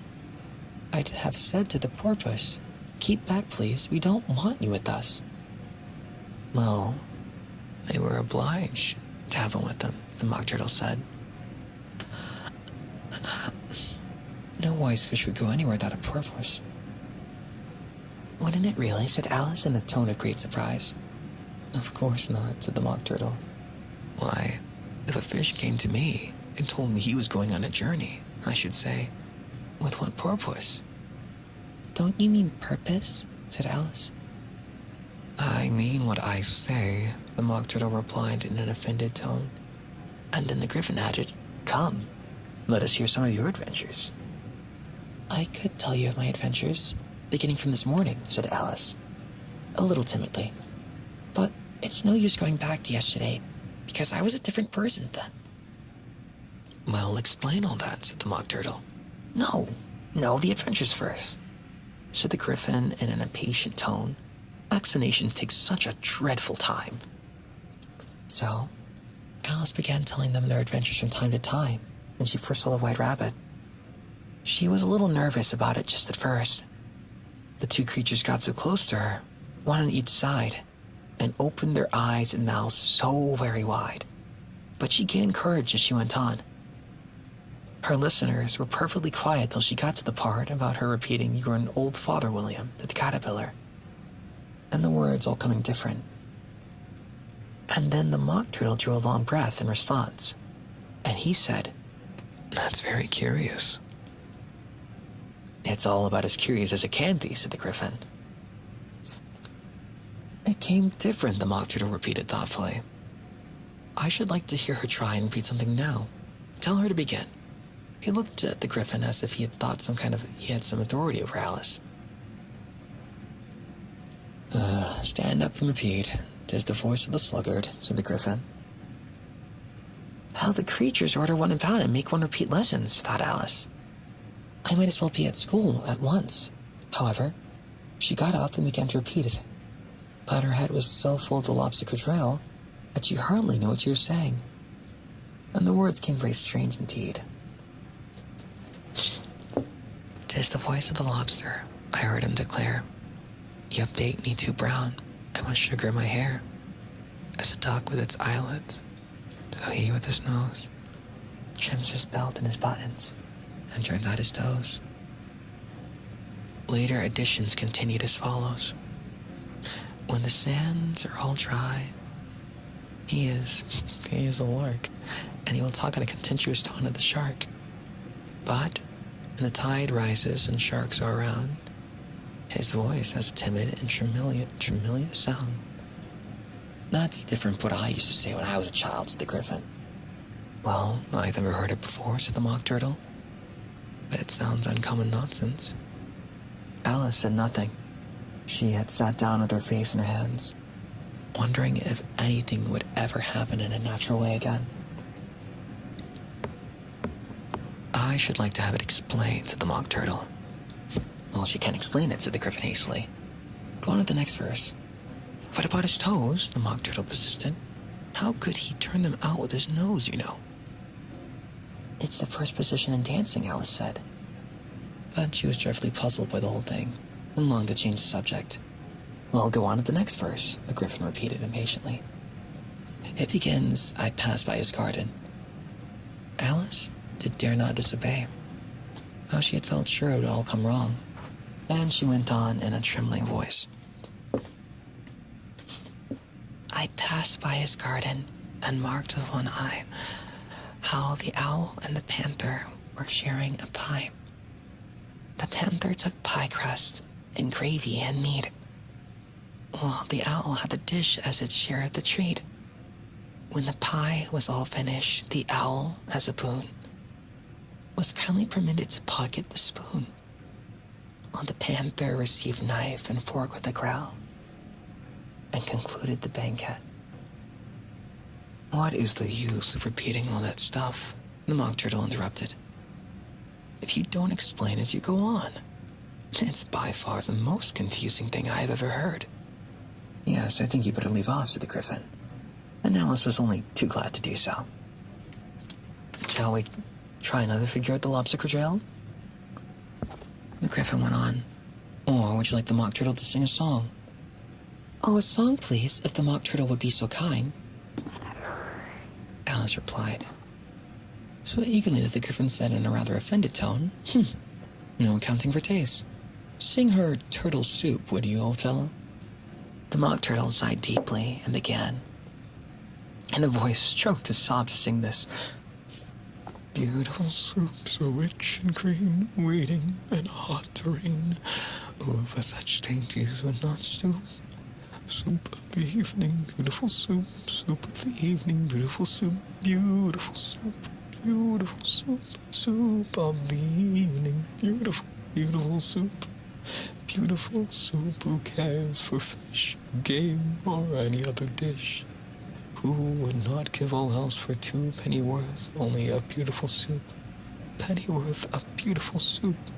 Beautiful soup, beautiful soup. Soup of the evening, beautiful soup." "Chorus again," cried the Griffin, and the Mock Turtle had just begun to repeat it, when a cry of "the trial's beginning" was heard in the distance. "Come on," cried the Griffin, and taking Alice by the hand, it hurried off, without waiting for the end of the song. "What trial is it?" Alice panted as she ran, but the Griffin only answered, "Come on," and ran faster, while more and more faintly came, carried on by the breeze that followed them. The melancholy words. Soup of the evening, beautiful, beautiful soup. That was chapter 10. You're almost done.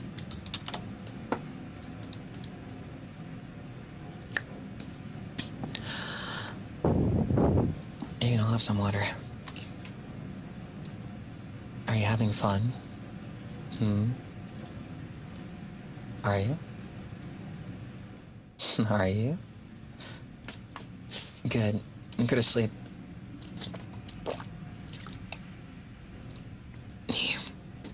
I'm holding up just fine. I'm vibing.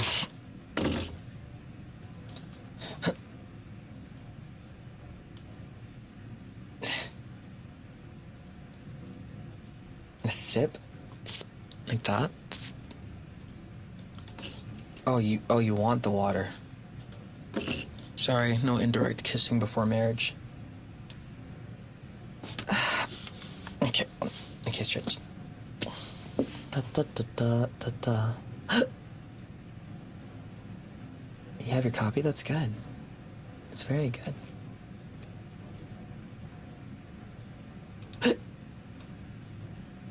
Okay.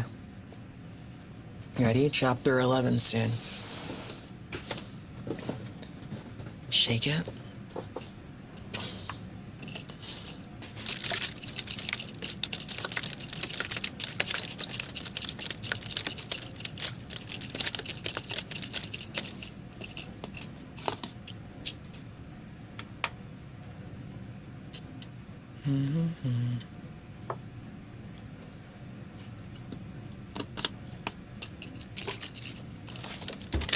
Oops. Hi. Yeah, no problem. Okay. I still got time. I have an hour to finish, I think. Yeah. Wait, I'm doing like...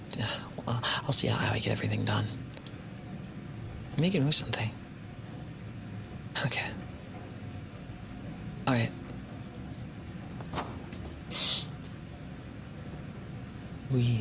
You ready? Protein shaker? I have like a...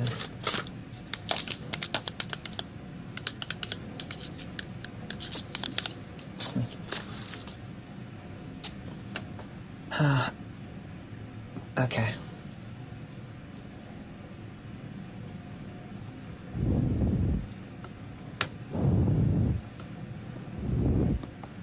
Can I...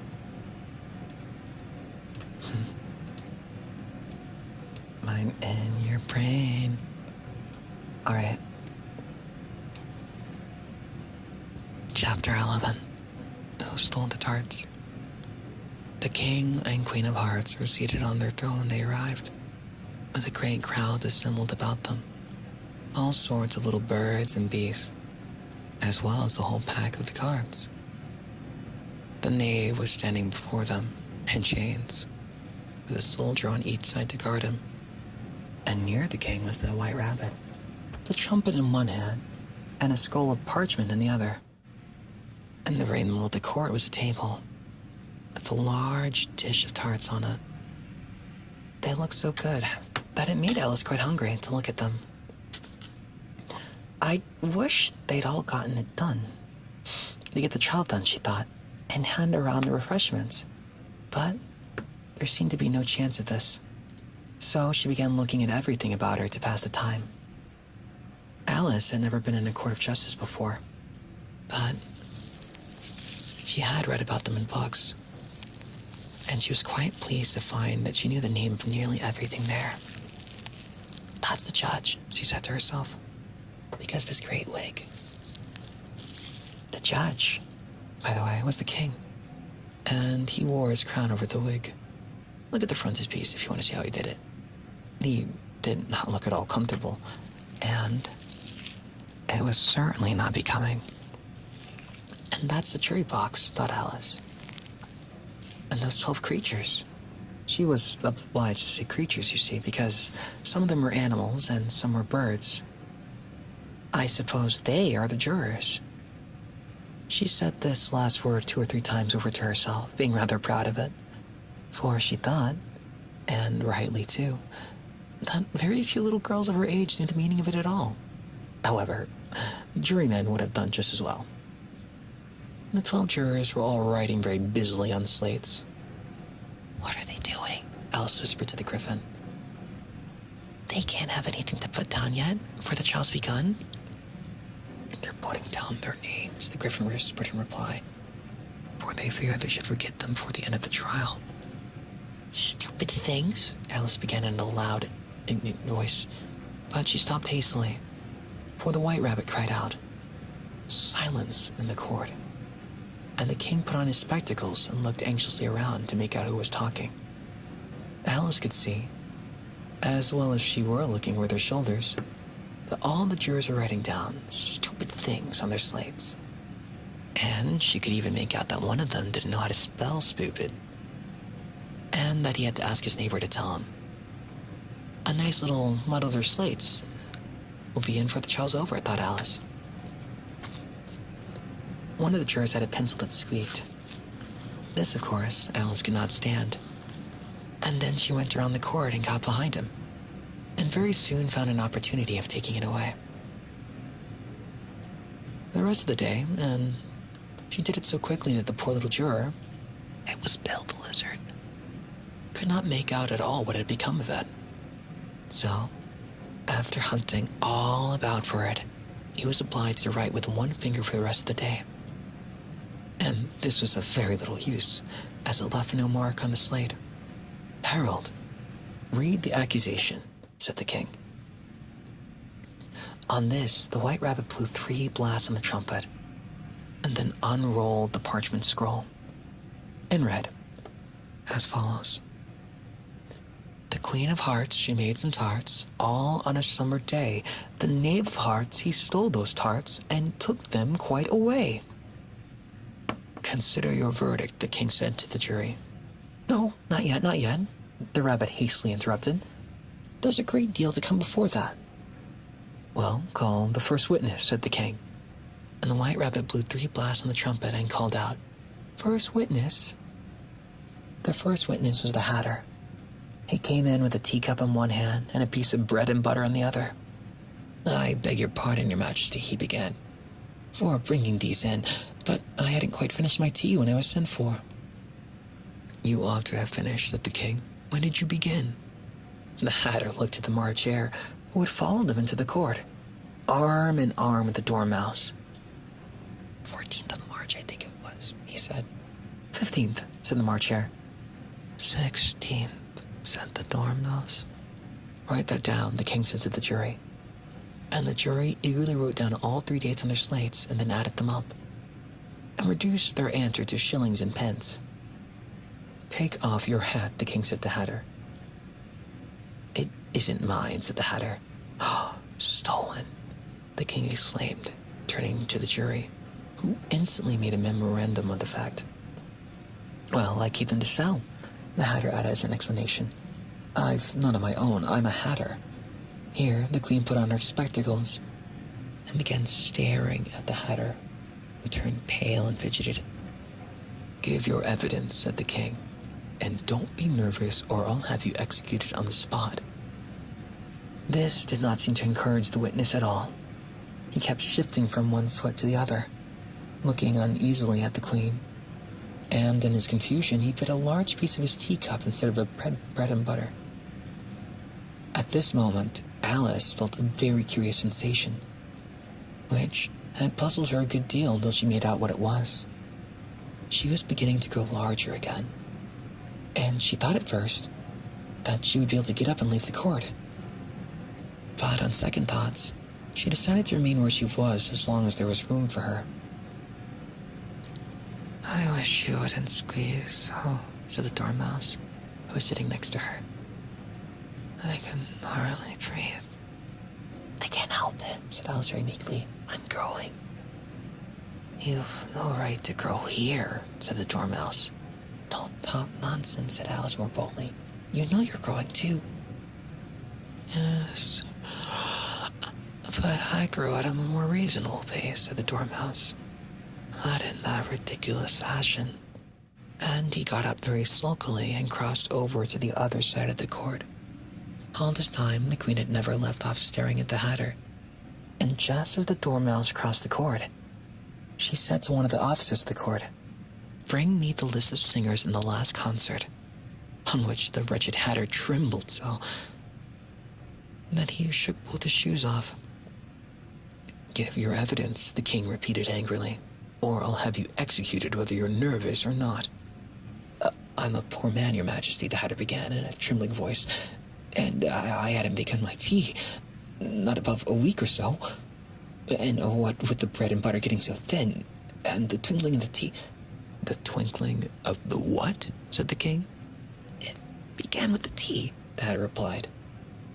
"Of course, twinkling begins with the tea," said the king sharply. "Do you take me for a dunce? Go on." "I'm a poor man," the Hatter went on. "And most things twinkled after that. Only the March Hare said..." "I didn't," said the March Hare, interrupting in a great hurry. "You did," said the Hatter. "I deny it," said the March Hare. He denies it," said the king. "Leave out that part." "Well, at any rate," the Dormouse said.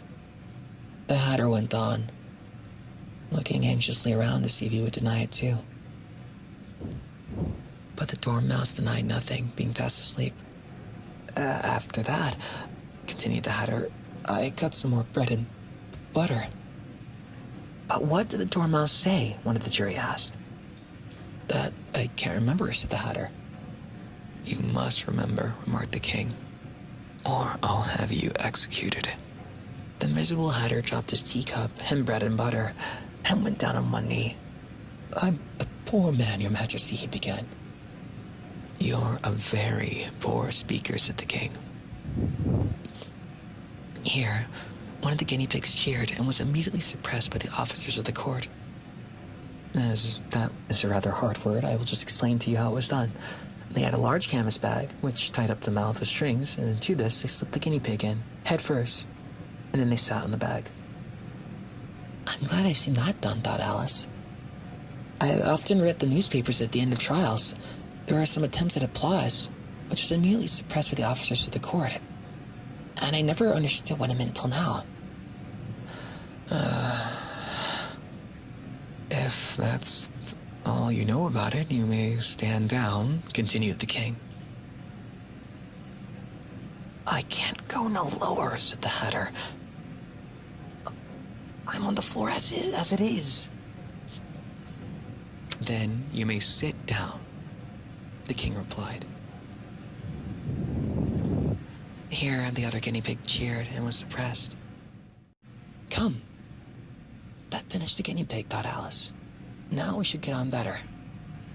"I'd rather finish my tea," said the Hatter, with an anxious look at the queen, who was reading the list of singers. "You may go," said the king, and the Hatter hurriedly left the court, without even waiting to put his shoes on. "And just take his head off outside," the queen added to one of her officers. But the Hatter was out of sight before the officer could get to the door. "Call the next witness," said the king. The next witness was the Duchess cook. She carried a pepper box in her hand, and Alice guessed who it was even before she got to the court. By the way, the people near the door began sneezing all at once. "Give your evidence," said the king. "Shan't," said the cook. The king looked anxiously at the White Rabbit, who said in a low voice, "Your Majesty must cross-examine this witness." "Well, if I must, I must," the king said,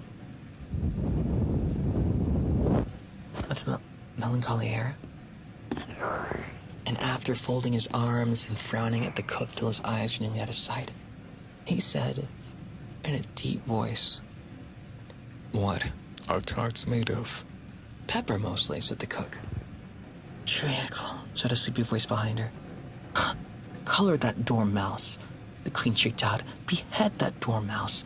turn that dormouse out of the court, suppress him, pinch him off with his whiskers. For some minutes, the whole court was in confusion, getting the dormouse turned out. And by the time they had settled down again, the cook had disappeared. Never mind, said the king with an air of great relief. Call the next witness. And he added in an undertone to the queen. Really, my dear, you must cross-examine the next witness. It quite makes my forehead ache. Alice watched by the white rabbit as he fumbled over the list, feeling very curious to see what the next witness would be like. For they haven't got much evidence yet, she said to herself. Imagine her surprise when the white rabbit read out at the top of his shrill little voice the name, Alice. Sleep well, good night.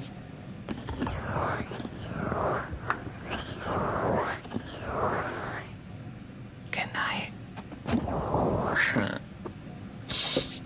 Okay. We're pretty, I think this is the last chapter. So not bad, huh? I hope this is able to help you sleep.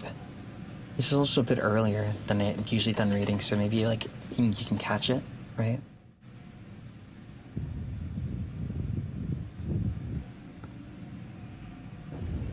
Maybe one day we can do one at a different time, right? Okay. You enjoying it? You ready? I'll have to actually go watch an adaptation of it now, though.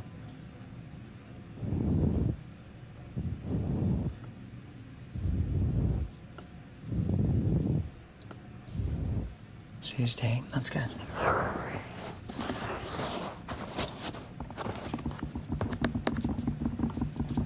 Wow. Okay, I think I have time to finish it too. You ready for the last chapter? Yeah? I hope you're ready to go to sleep. Okay. Whee. Okay. See, I hope you get tired. Okay. Let me see.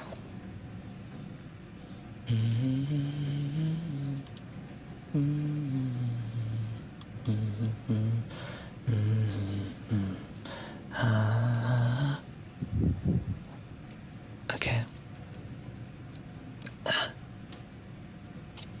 Chapter 12. Alice's Evidence. Here, cried Alice, quite forgetting in the flurry of the moment how large she had grown in the last few minutes. And she jumped up in such a hurry that she tipped over the jury box with the edge of her skirt, upsetting all the jurymen on the heads of the crowds below. And there they lay sprawling about, reminding her very much of a globe of a goldfish she had accidentally upset the week before. Oh, I beg your pardon, she exclaimed in a tone of great dismay, and began picking them up again as quickly as she could. For the accident of the goldfish kept running in her head, and she had a vague sort of idea that they must be collected all at once and put back into the jury box, or they would die. The trial cannot proceed, said the king in a very grave voice, until all the jurymen are back in their proper places.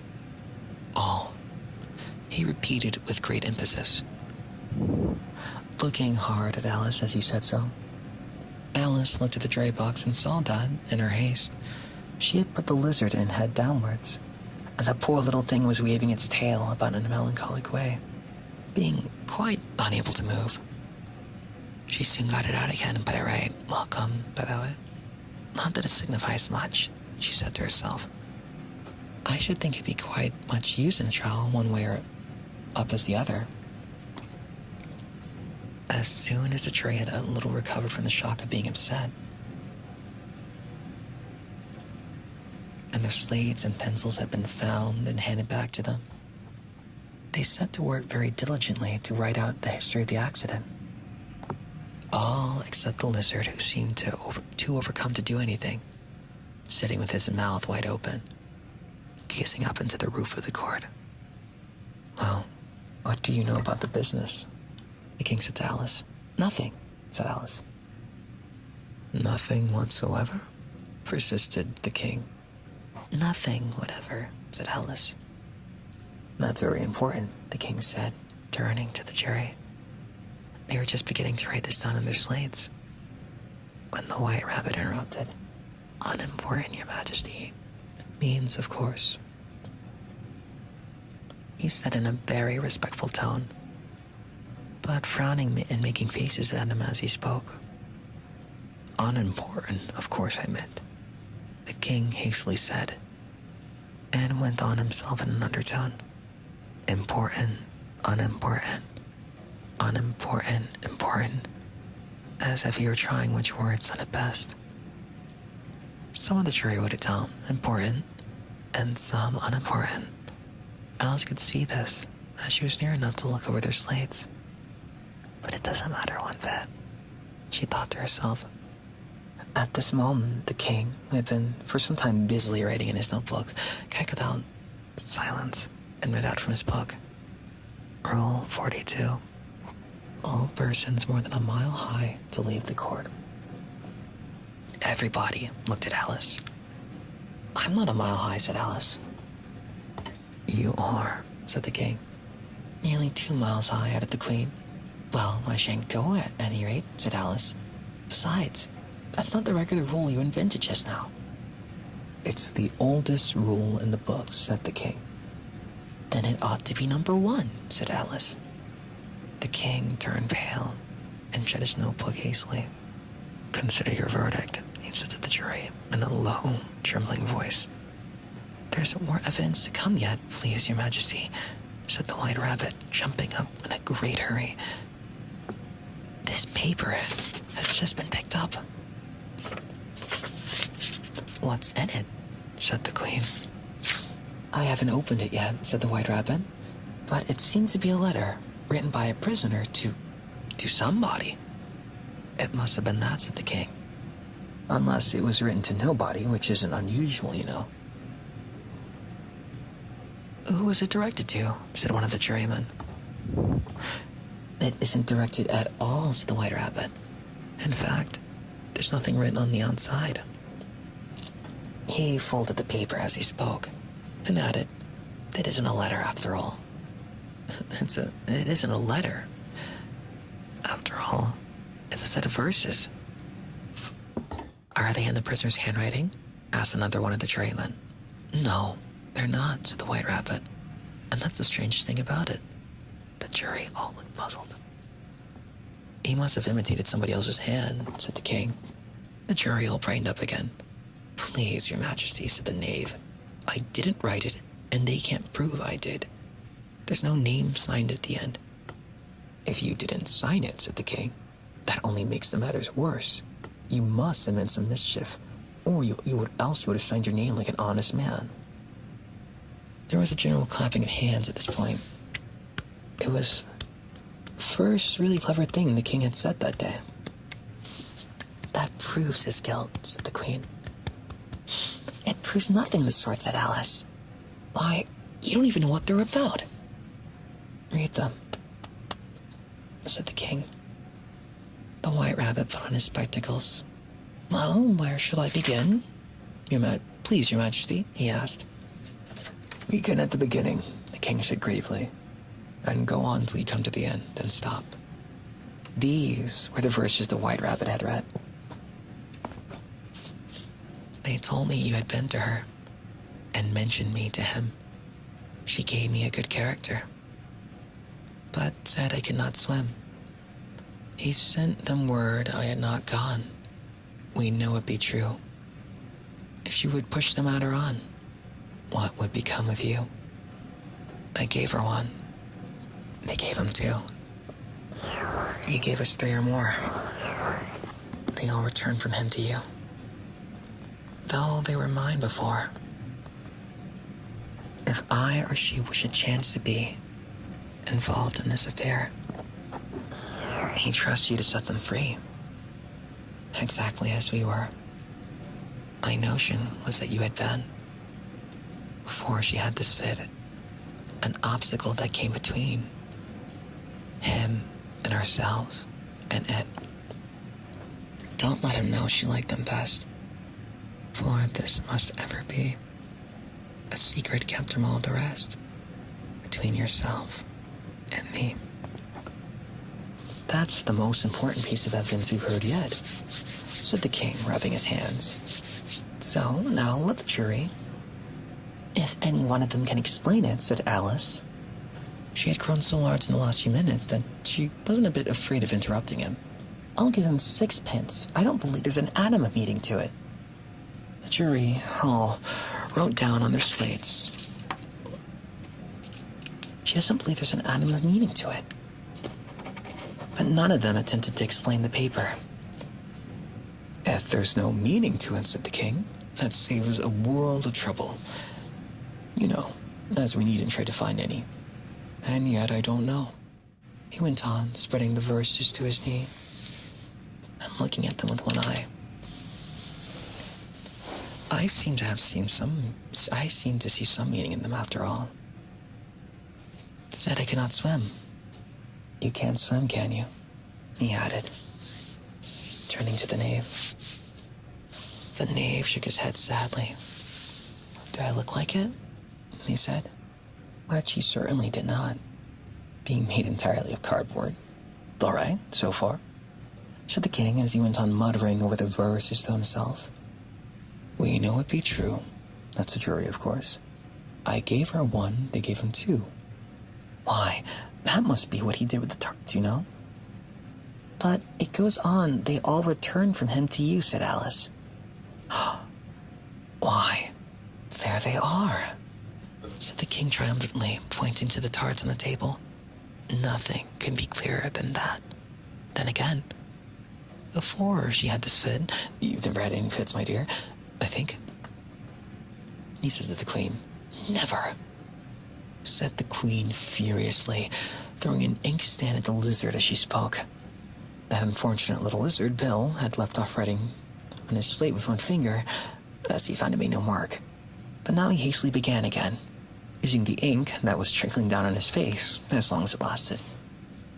Then those words don't fit you, said the king, looking round the court with a smile.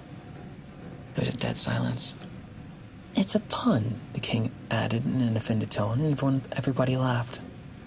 Let the jury consider the verdict, the king said, for about the 20th time that day. No, no, said the queen. Sentence first, verdict afterwards. Stuff and nonsense, said Alice loudly. The idea of having a sentence before a verdict. Hold your tongue, said the queen, turning purple. I won't, said Alice. Off with her head, the queen shouted at the top of her voice. Nobody moved. Who cares for you, said Alice. She had grown to her full size by this time. You're nothing but a pack of cards. At this time, the whole pack rose into the air and came flying down upon her. She gave a little scream, half of fright, half of anger, and tried to beat them off, and found herself lying on the bank with her head in the lap of her sister, who was gently brushing away some dead leaves that had fluttered down from the trees upon her face. Wake up, Alice, dear, said her sister. Why, what a long sleep you've had. Oh, I've had such a curious dream, said Alice. And she told her sister, as well as she could remember them, all the strange adventures of hers that you've just been reading about. And when she'd finished, her sister kissed her and said, It was a curious dream, dear, certainly, but now run into your tea, it's getting late. So Alice got up and ran off, thinking while she ran, as well she might. What a wonderful dream it had been. But her sisters sat still just as she left her, leaning her head on one hand, watching the setting sun, thinking of little Alice and all her wonderful adventures, till she too began dreaming after fashion. And this was her dream. First, she dreamed of little Alice herself. And once again, the tiny hands were clasped onto her knee, and the bright, eager eyes were looking up into hers. She could hear the very tone of her voice, and see that little strange toss of her head to keep back the wandering hair that would always get into her eyes. And still, as she listened, or seemed to listen, the whole place around her became alive with the strange creatures of her little sister's dream. The long grass rustled at her feet as the white rabbit hurried by. The frightened mouse splashed its way through the neighboring pool. She'd hear the rattle of the teacups as the March hare, and his friends shared their never-ending meal, and the shrill voice of the queen ordering off her unfortunate guest's execution. Once more, the big baby was sneezing upon the Duchess's knee, while plates and dishes crashed around it. Once more, the shriek of the griffin, the squeaking of the lizard's slate pencil, and the choking of the suppressed guinea pigs filled the air, mixed up with the distant sobs of the miserable mock turtle. So she sat on, with closed eyes, and half believed herself in Wonderland, though she knew she had but to open them again, and all would change to dull reality. The grass would only be rustling in the wind, and the pool ripping to the waving of the reeds. The rattling teacups would change to tinkling sheep bells, and the queen's shrill cries to the voice of the shepherd boy, and the sneeze of the baby, the shriek of the griffin, and all those other strange noises would change, she knew, to the confused clamor at the busy farmyard, while the lowing of the cattle in the distance would take the place of the mock turtle's heavy sobs. Lastly, she pictured to herself how the same little sister of hers would, and half the time, be herself a grown woman, and how she would keep, through all her riper years, the simple and loving heart of her childhood, and how she would gather about her own little children, and make their eyes bright and eager with many a strange tale, perhaps even with the dream of a Wonderland long ago, and how she would feel with all their simple sorrows, and find pleasure in all their simple joys, remembering her own child life, the happy summer days. The end. I forgot to change the last one, but well. Okay. See, there we go. Not bad. Okay, anyways.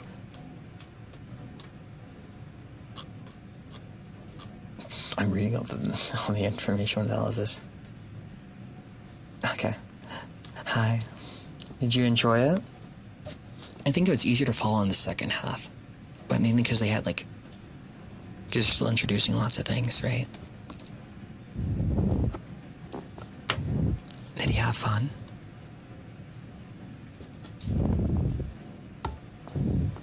I hope so. That's it for a reason. Yeah, no problem. I hope you're able to sleep. Or you can use this stream to sleep. It's either whatever way. Gosh. I thought you said panting. I was like, no dog yet. Nice slumber. Good night. Sleep well. Yeah, no problem. Life support in a good way? In a good way? In a good way? No way. Okay. That's good. Was a fun read? Yeah. Well, we can find more. I can try to... I don't know what to read next, though. I can go through the list. Thank you for the stream. These reading streams help me sleep better than anything else. I watch the VODs to sleep a lot, so I really appreciate it. And happy 4 months. No problem. Thank you. Yeah, no problem. Usually we did this in membership, but I was like, okay, let's try one public. And luckily, Alice in Wonderland was right there, recommended, right? Your voice is so soothing and allows me to be vulnerable as much as I hate to admit it. Thank you. Oh my god, don't trust me. I'm evil. Thank you for the super chat. Thank you. I'm glad I'm able to help. Usually I think other people have nicer voices and mine's all over the place, but I'll take it. Deal? Yeah, that's nice. Good stuff. And I finished just in time. I could stay around for a bit more.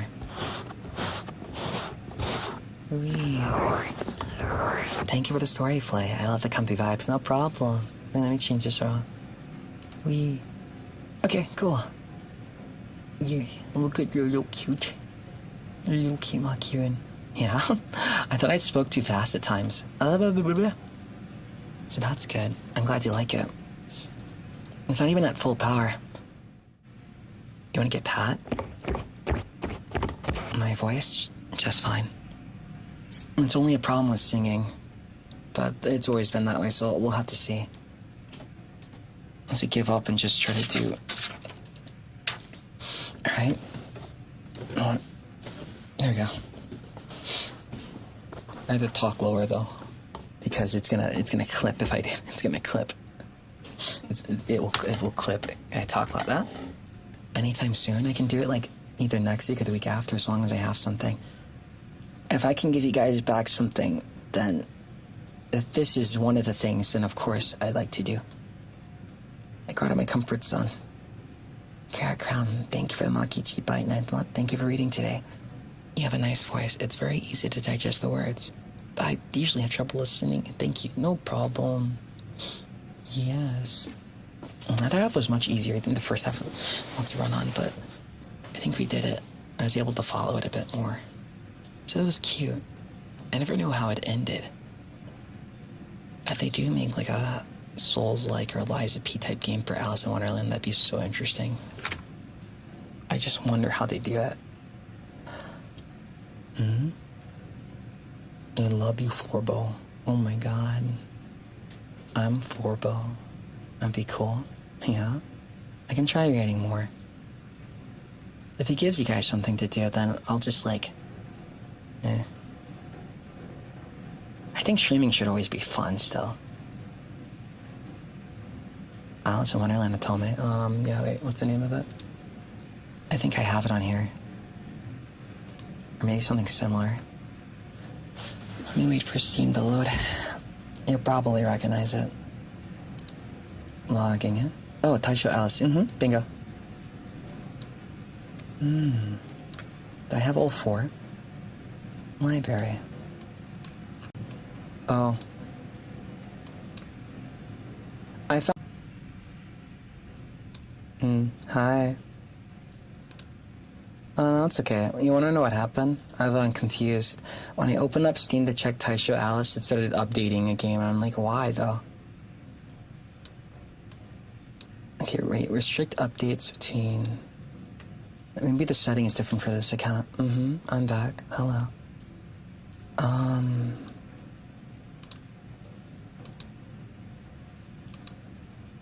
There we go. Yeah, it tries updating a game. At least I know the issue now. Okay, it should be restricted for now, so it should never do that again.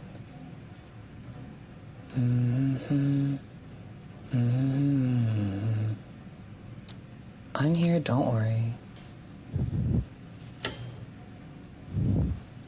Don't believe me.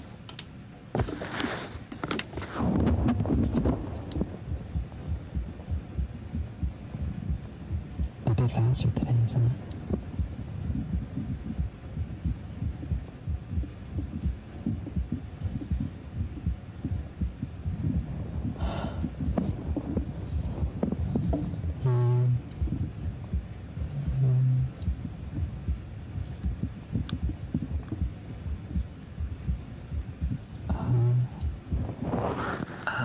Hold on.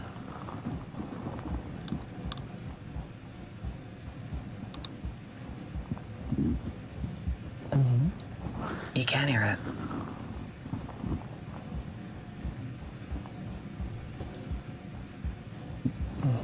You can hear my voice so much. That's why it's doing that thing, right? Jazz voice.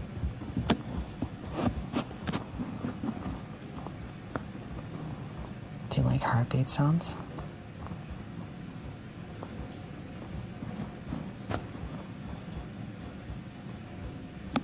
I need to eat. That's the closest thing you'd probably get to a hug out.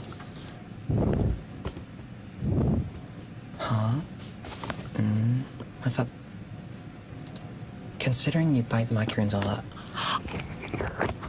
I have a question. What are the flavor of the macurians? It depends on your diet, so if you eat nothing but like strawberries, you'll taste like strawberry. Texture change from maki to maki. Oh, the ruin. That one depends on your sleep. If you don't get good sleep, you're crunchy. Crunchy goo. Jesus, is it scary? What if you eat you? Try me. Try me. You think you can do anything?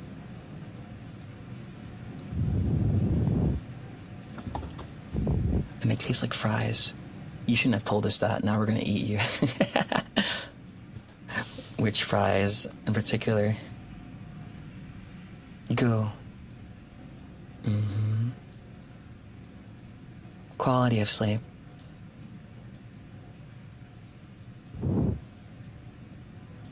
McDonald's Sprite. It tastes like coffee then. No, why not hot chocolate? What do I taste like? Peaches, I guess. I usually try to start that out in the day. It tastes like lemonade. You like pink lemonade or normal lemonade? Bagels. Sorry if you hate black coffee. I don't think I hate coffee that much. I just can't take it most of the time. Right? I would love it if it would work like a... I'd love it if it would work like that. Don't fucking bite me.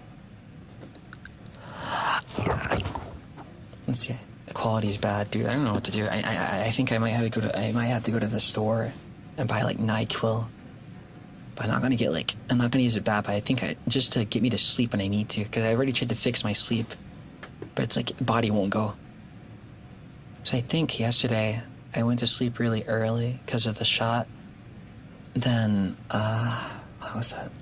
Oh, I couldn't fall asleep, and I fell asleep, then I couldn't fall asleep for a while, and I was like, you know what? Fuck it, I just took out the piano. I got melatonin.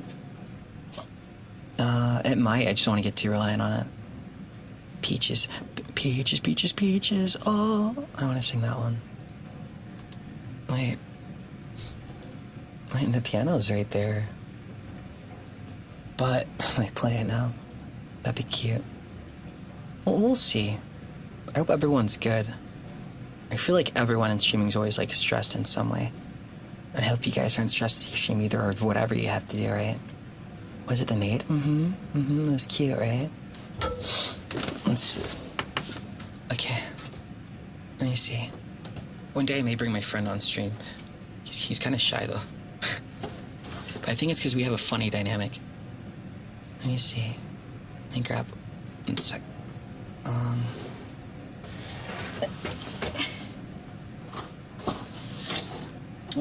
and you turned off?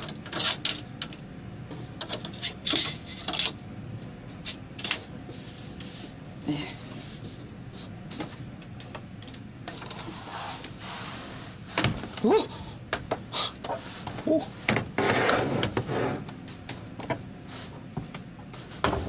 It's one of those things when you joke around with someone and you're like, dude, you should do this. And he's like, yeah, sure. But I'm like, well, if you do it, then seriously. Okay. Okay, where was I? I think it should be plugged in, too.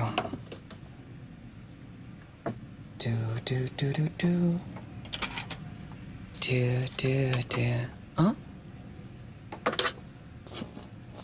Aye. Hold on. I think I plug it into the...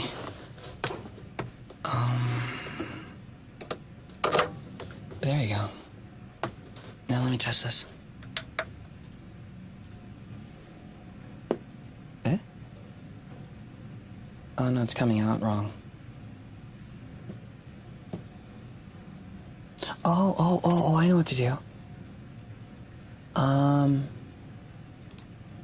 It's easy to get started, huh?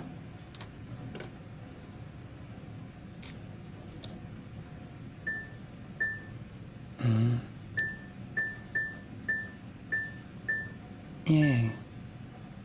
But I think it's coming out of the piano itself, though. Hold on.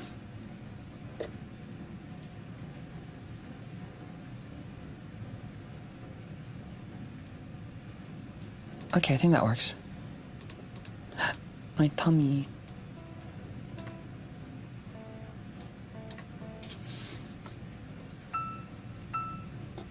Okay, where is that? Somewhere around here.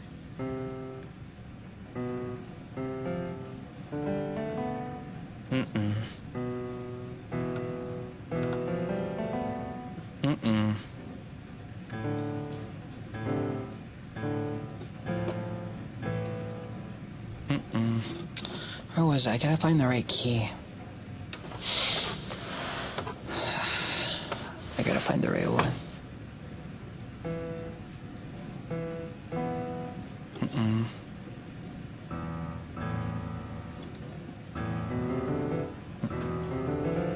It sounds funny. I don't like it.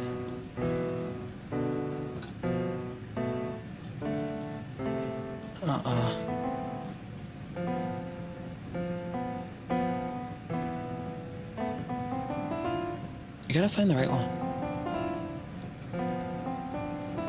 Can I change the sound of this?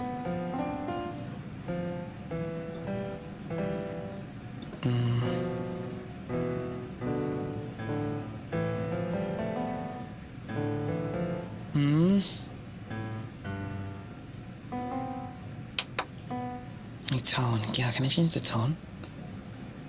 Yeah, sleep well, okay? I'm right here. Oh, you like it? Oh, that's good. I'm glad people can like ASMR. I'm not even sure of it.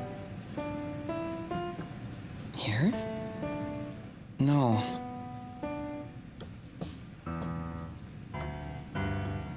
Oh, we're on.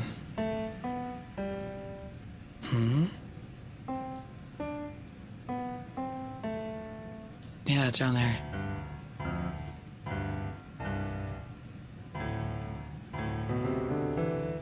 It sounds different. I don't like it.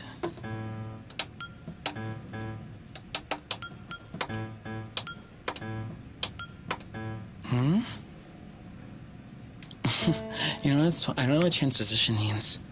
I don't know. Oh.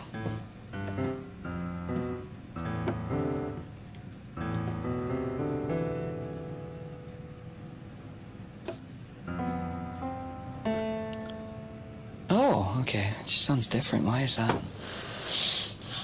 Huh? Okay. Think you probably change the sound? I think it does. I might just have to figure out, like, what it is exactly. So let me see. Dual keyboard? What the hell is this?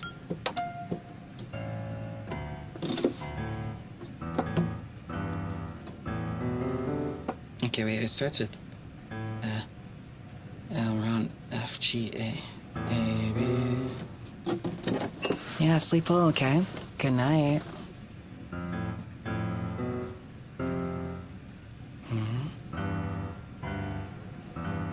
Too low.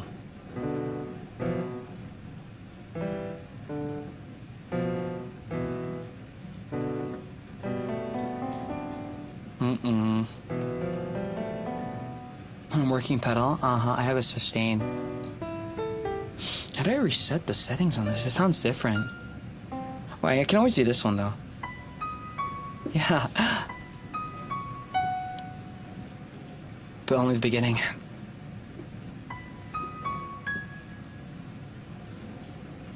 But there's another part you to hold the key there.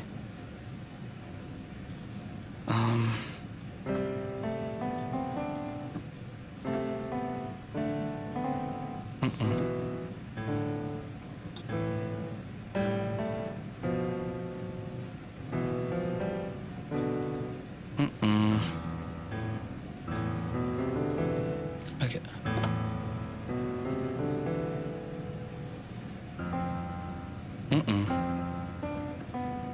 Ew, that didn't sound right. Motivated? Well, I don't want to be left behind either, right? And I think it also, all these skills I'm learning have a lot to do with things if I want to create. So, like, if I want to create music, because I have a lot of things in my head, but I can't, like, put it out yet.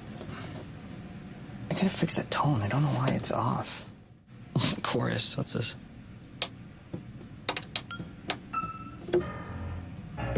Ew. That's gross.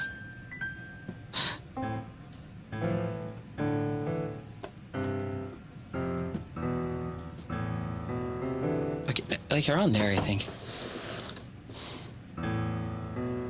Okay, on. Up.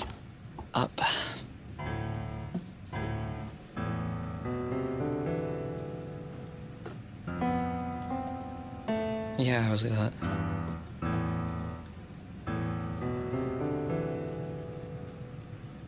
Okay, wait.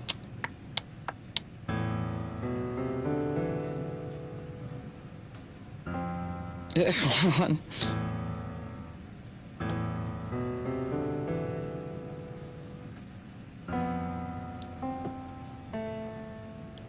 Yeah. All I can do is do the intros and stuff. I'll pick one soon. I think the maid is also. Yeah, thank you. I think it also gives me something that I can channel my energy to, because, like, singing, I'm trying to get better at that, but that's always going to be, like, a 50-50 issue with me. Because I can't, like, go fully all out yet. As I remembered. And, what do you call it? Oh, like my first karaoke, maybe, or second. My voice is dead for a while. Oh, yeah. Hold on.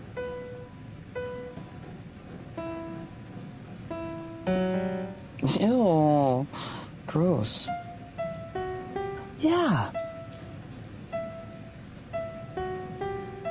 I want to get better, though. I think the reason also why I'm picking up all skills, despite me wanting to do it, is I think it's frustrating if, like, you want to do something but you can't. So I'd rather do that. I want to sing lots.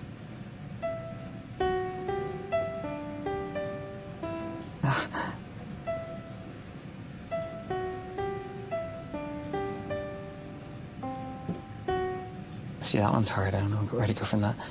I gotta get back to reading the sheet. I might try to do the maid. Do. Oh yeah, I remember. Oh.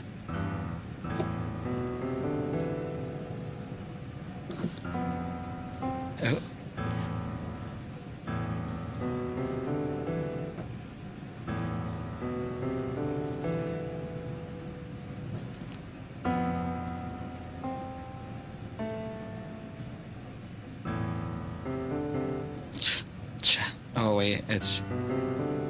Oh, I was supposed to do I was supposed to go like GBC.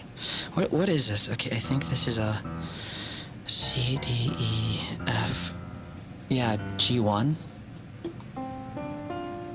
Welcome back. Hi.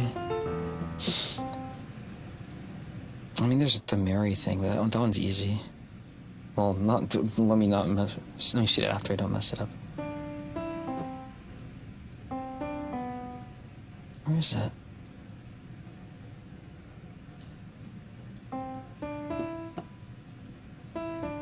Yeah, there you go.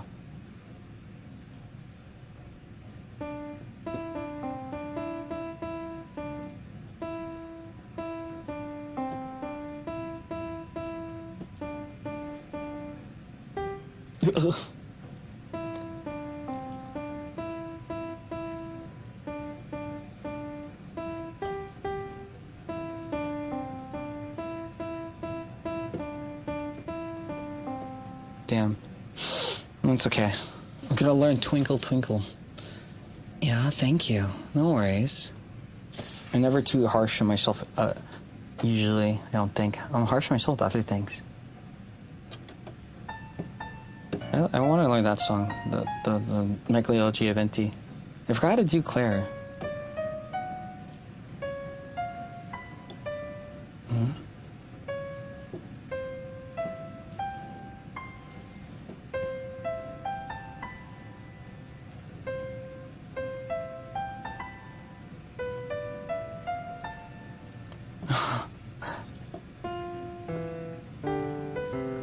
Okay. Well, that's it for now. We'll have to keep learning. Oh, the course is actually good? Okay. I'll try something. Ugh, I need to do the recordings. We'll try to get something up. Then, what? Oh, I'm lucky night. Oh, wait, oh, I think I'm meeting soon. Then, really, this whole week is busy.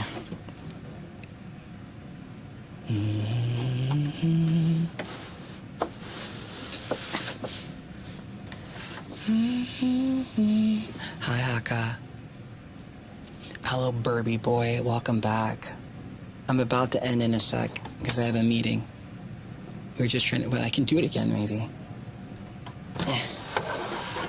Welcome, Burby boy. I'll play either of any of them. Oh, wait, turn back on. Hi, Burby boy. Are we finished book reading? So now I'm just chilling here. Read, motherfucker, read. Oh, I know what you're referencing. We've read, we finished that. So now we're just chilling. Wait, where does it start? Oh. I love La Meglia Gioventi. Time to go? In a couple. Like 7 minutes. Literally 7 minutes, probably.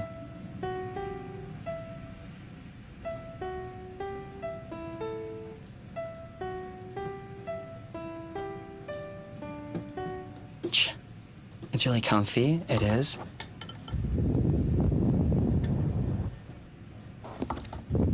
Start licking it. I want a $200, but I'm not paying $10,000 for a mic.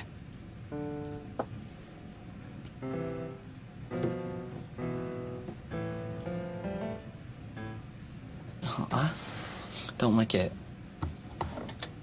Wait, you don't want me to? Really?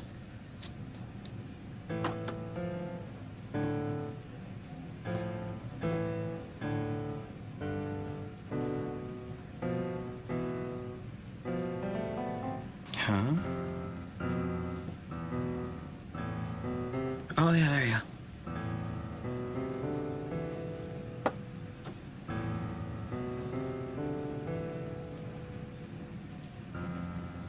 Hmm?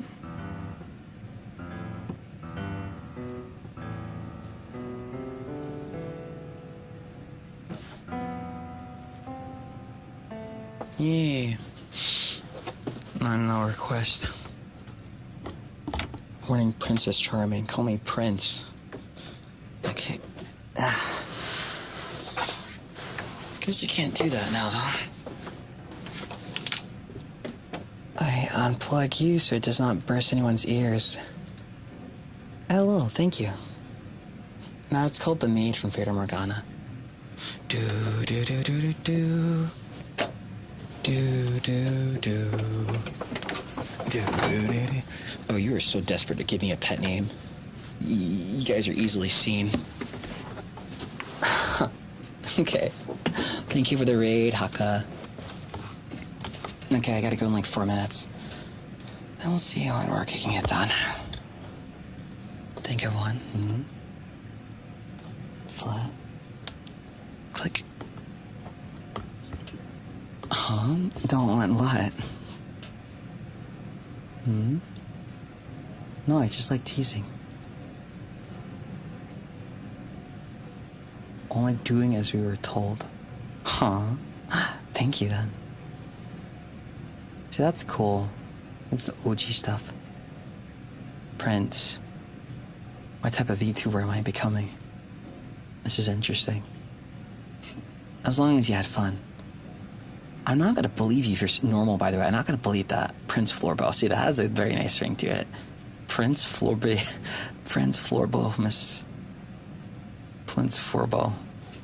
Wait, okay, you want that? I'll put that down. I mean, the more days I take a break or chiller content, the more I can do stuff.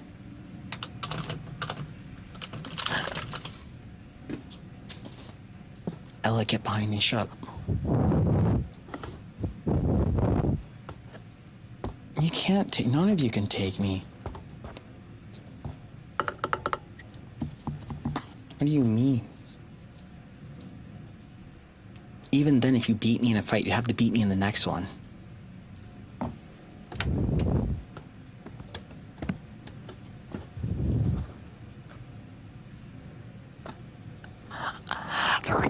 beat that. Fuck off. Let me see. Where am I? Then wait, what do I have to do tomorrow? Oh wait, tomorrow's off. But I'm still gonna be busy working. Then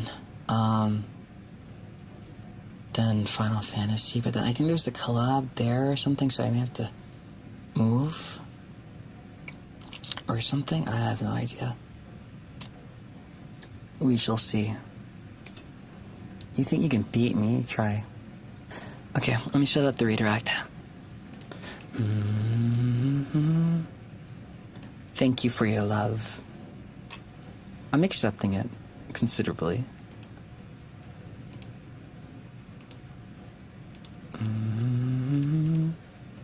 We'll probably have to move it a bit or something. Because Shinri also got confused and he was like, oh, Friday. I was like, no, actually it's Thursday because of JST. And they're like, fuck. I already sent out my schedule.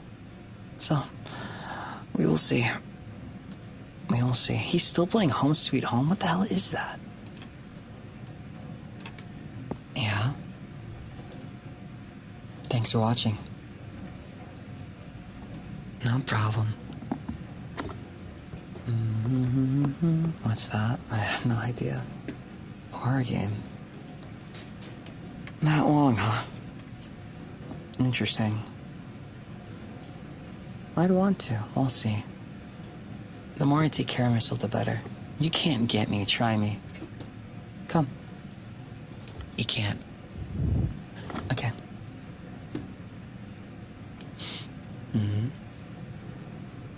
My name is Florbo. I'll see you guys in maybe a day or two? Yeah, when's next. I think Monday would have been off, but I was like, ooh, why not do this real quick? Yeah? No problem. Okay. Well, the time has come. I shall send you off now. Thank you for the membership. Thank you for your super chats. Thank you very much. Thank you. Thank you. Thank you. Thank you. Thank you. Thank you. Thank you. Thank you. Don't worry. It's okay. Maybe next time I'll be like, well, this is pretty similar to the first stream. Right? Oh, nice crack. Oops. Okay. Alright, Flay bye-bye. Flay bye-bye. See you in like a day or two. Flay bye-bye. Thank you, by the way. Flay bye-bye. Click.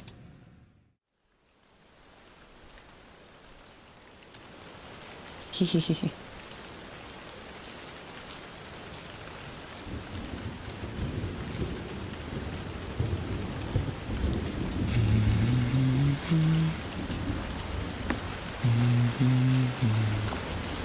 You're insane.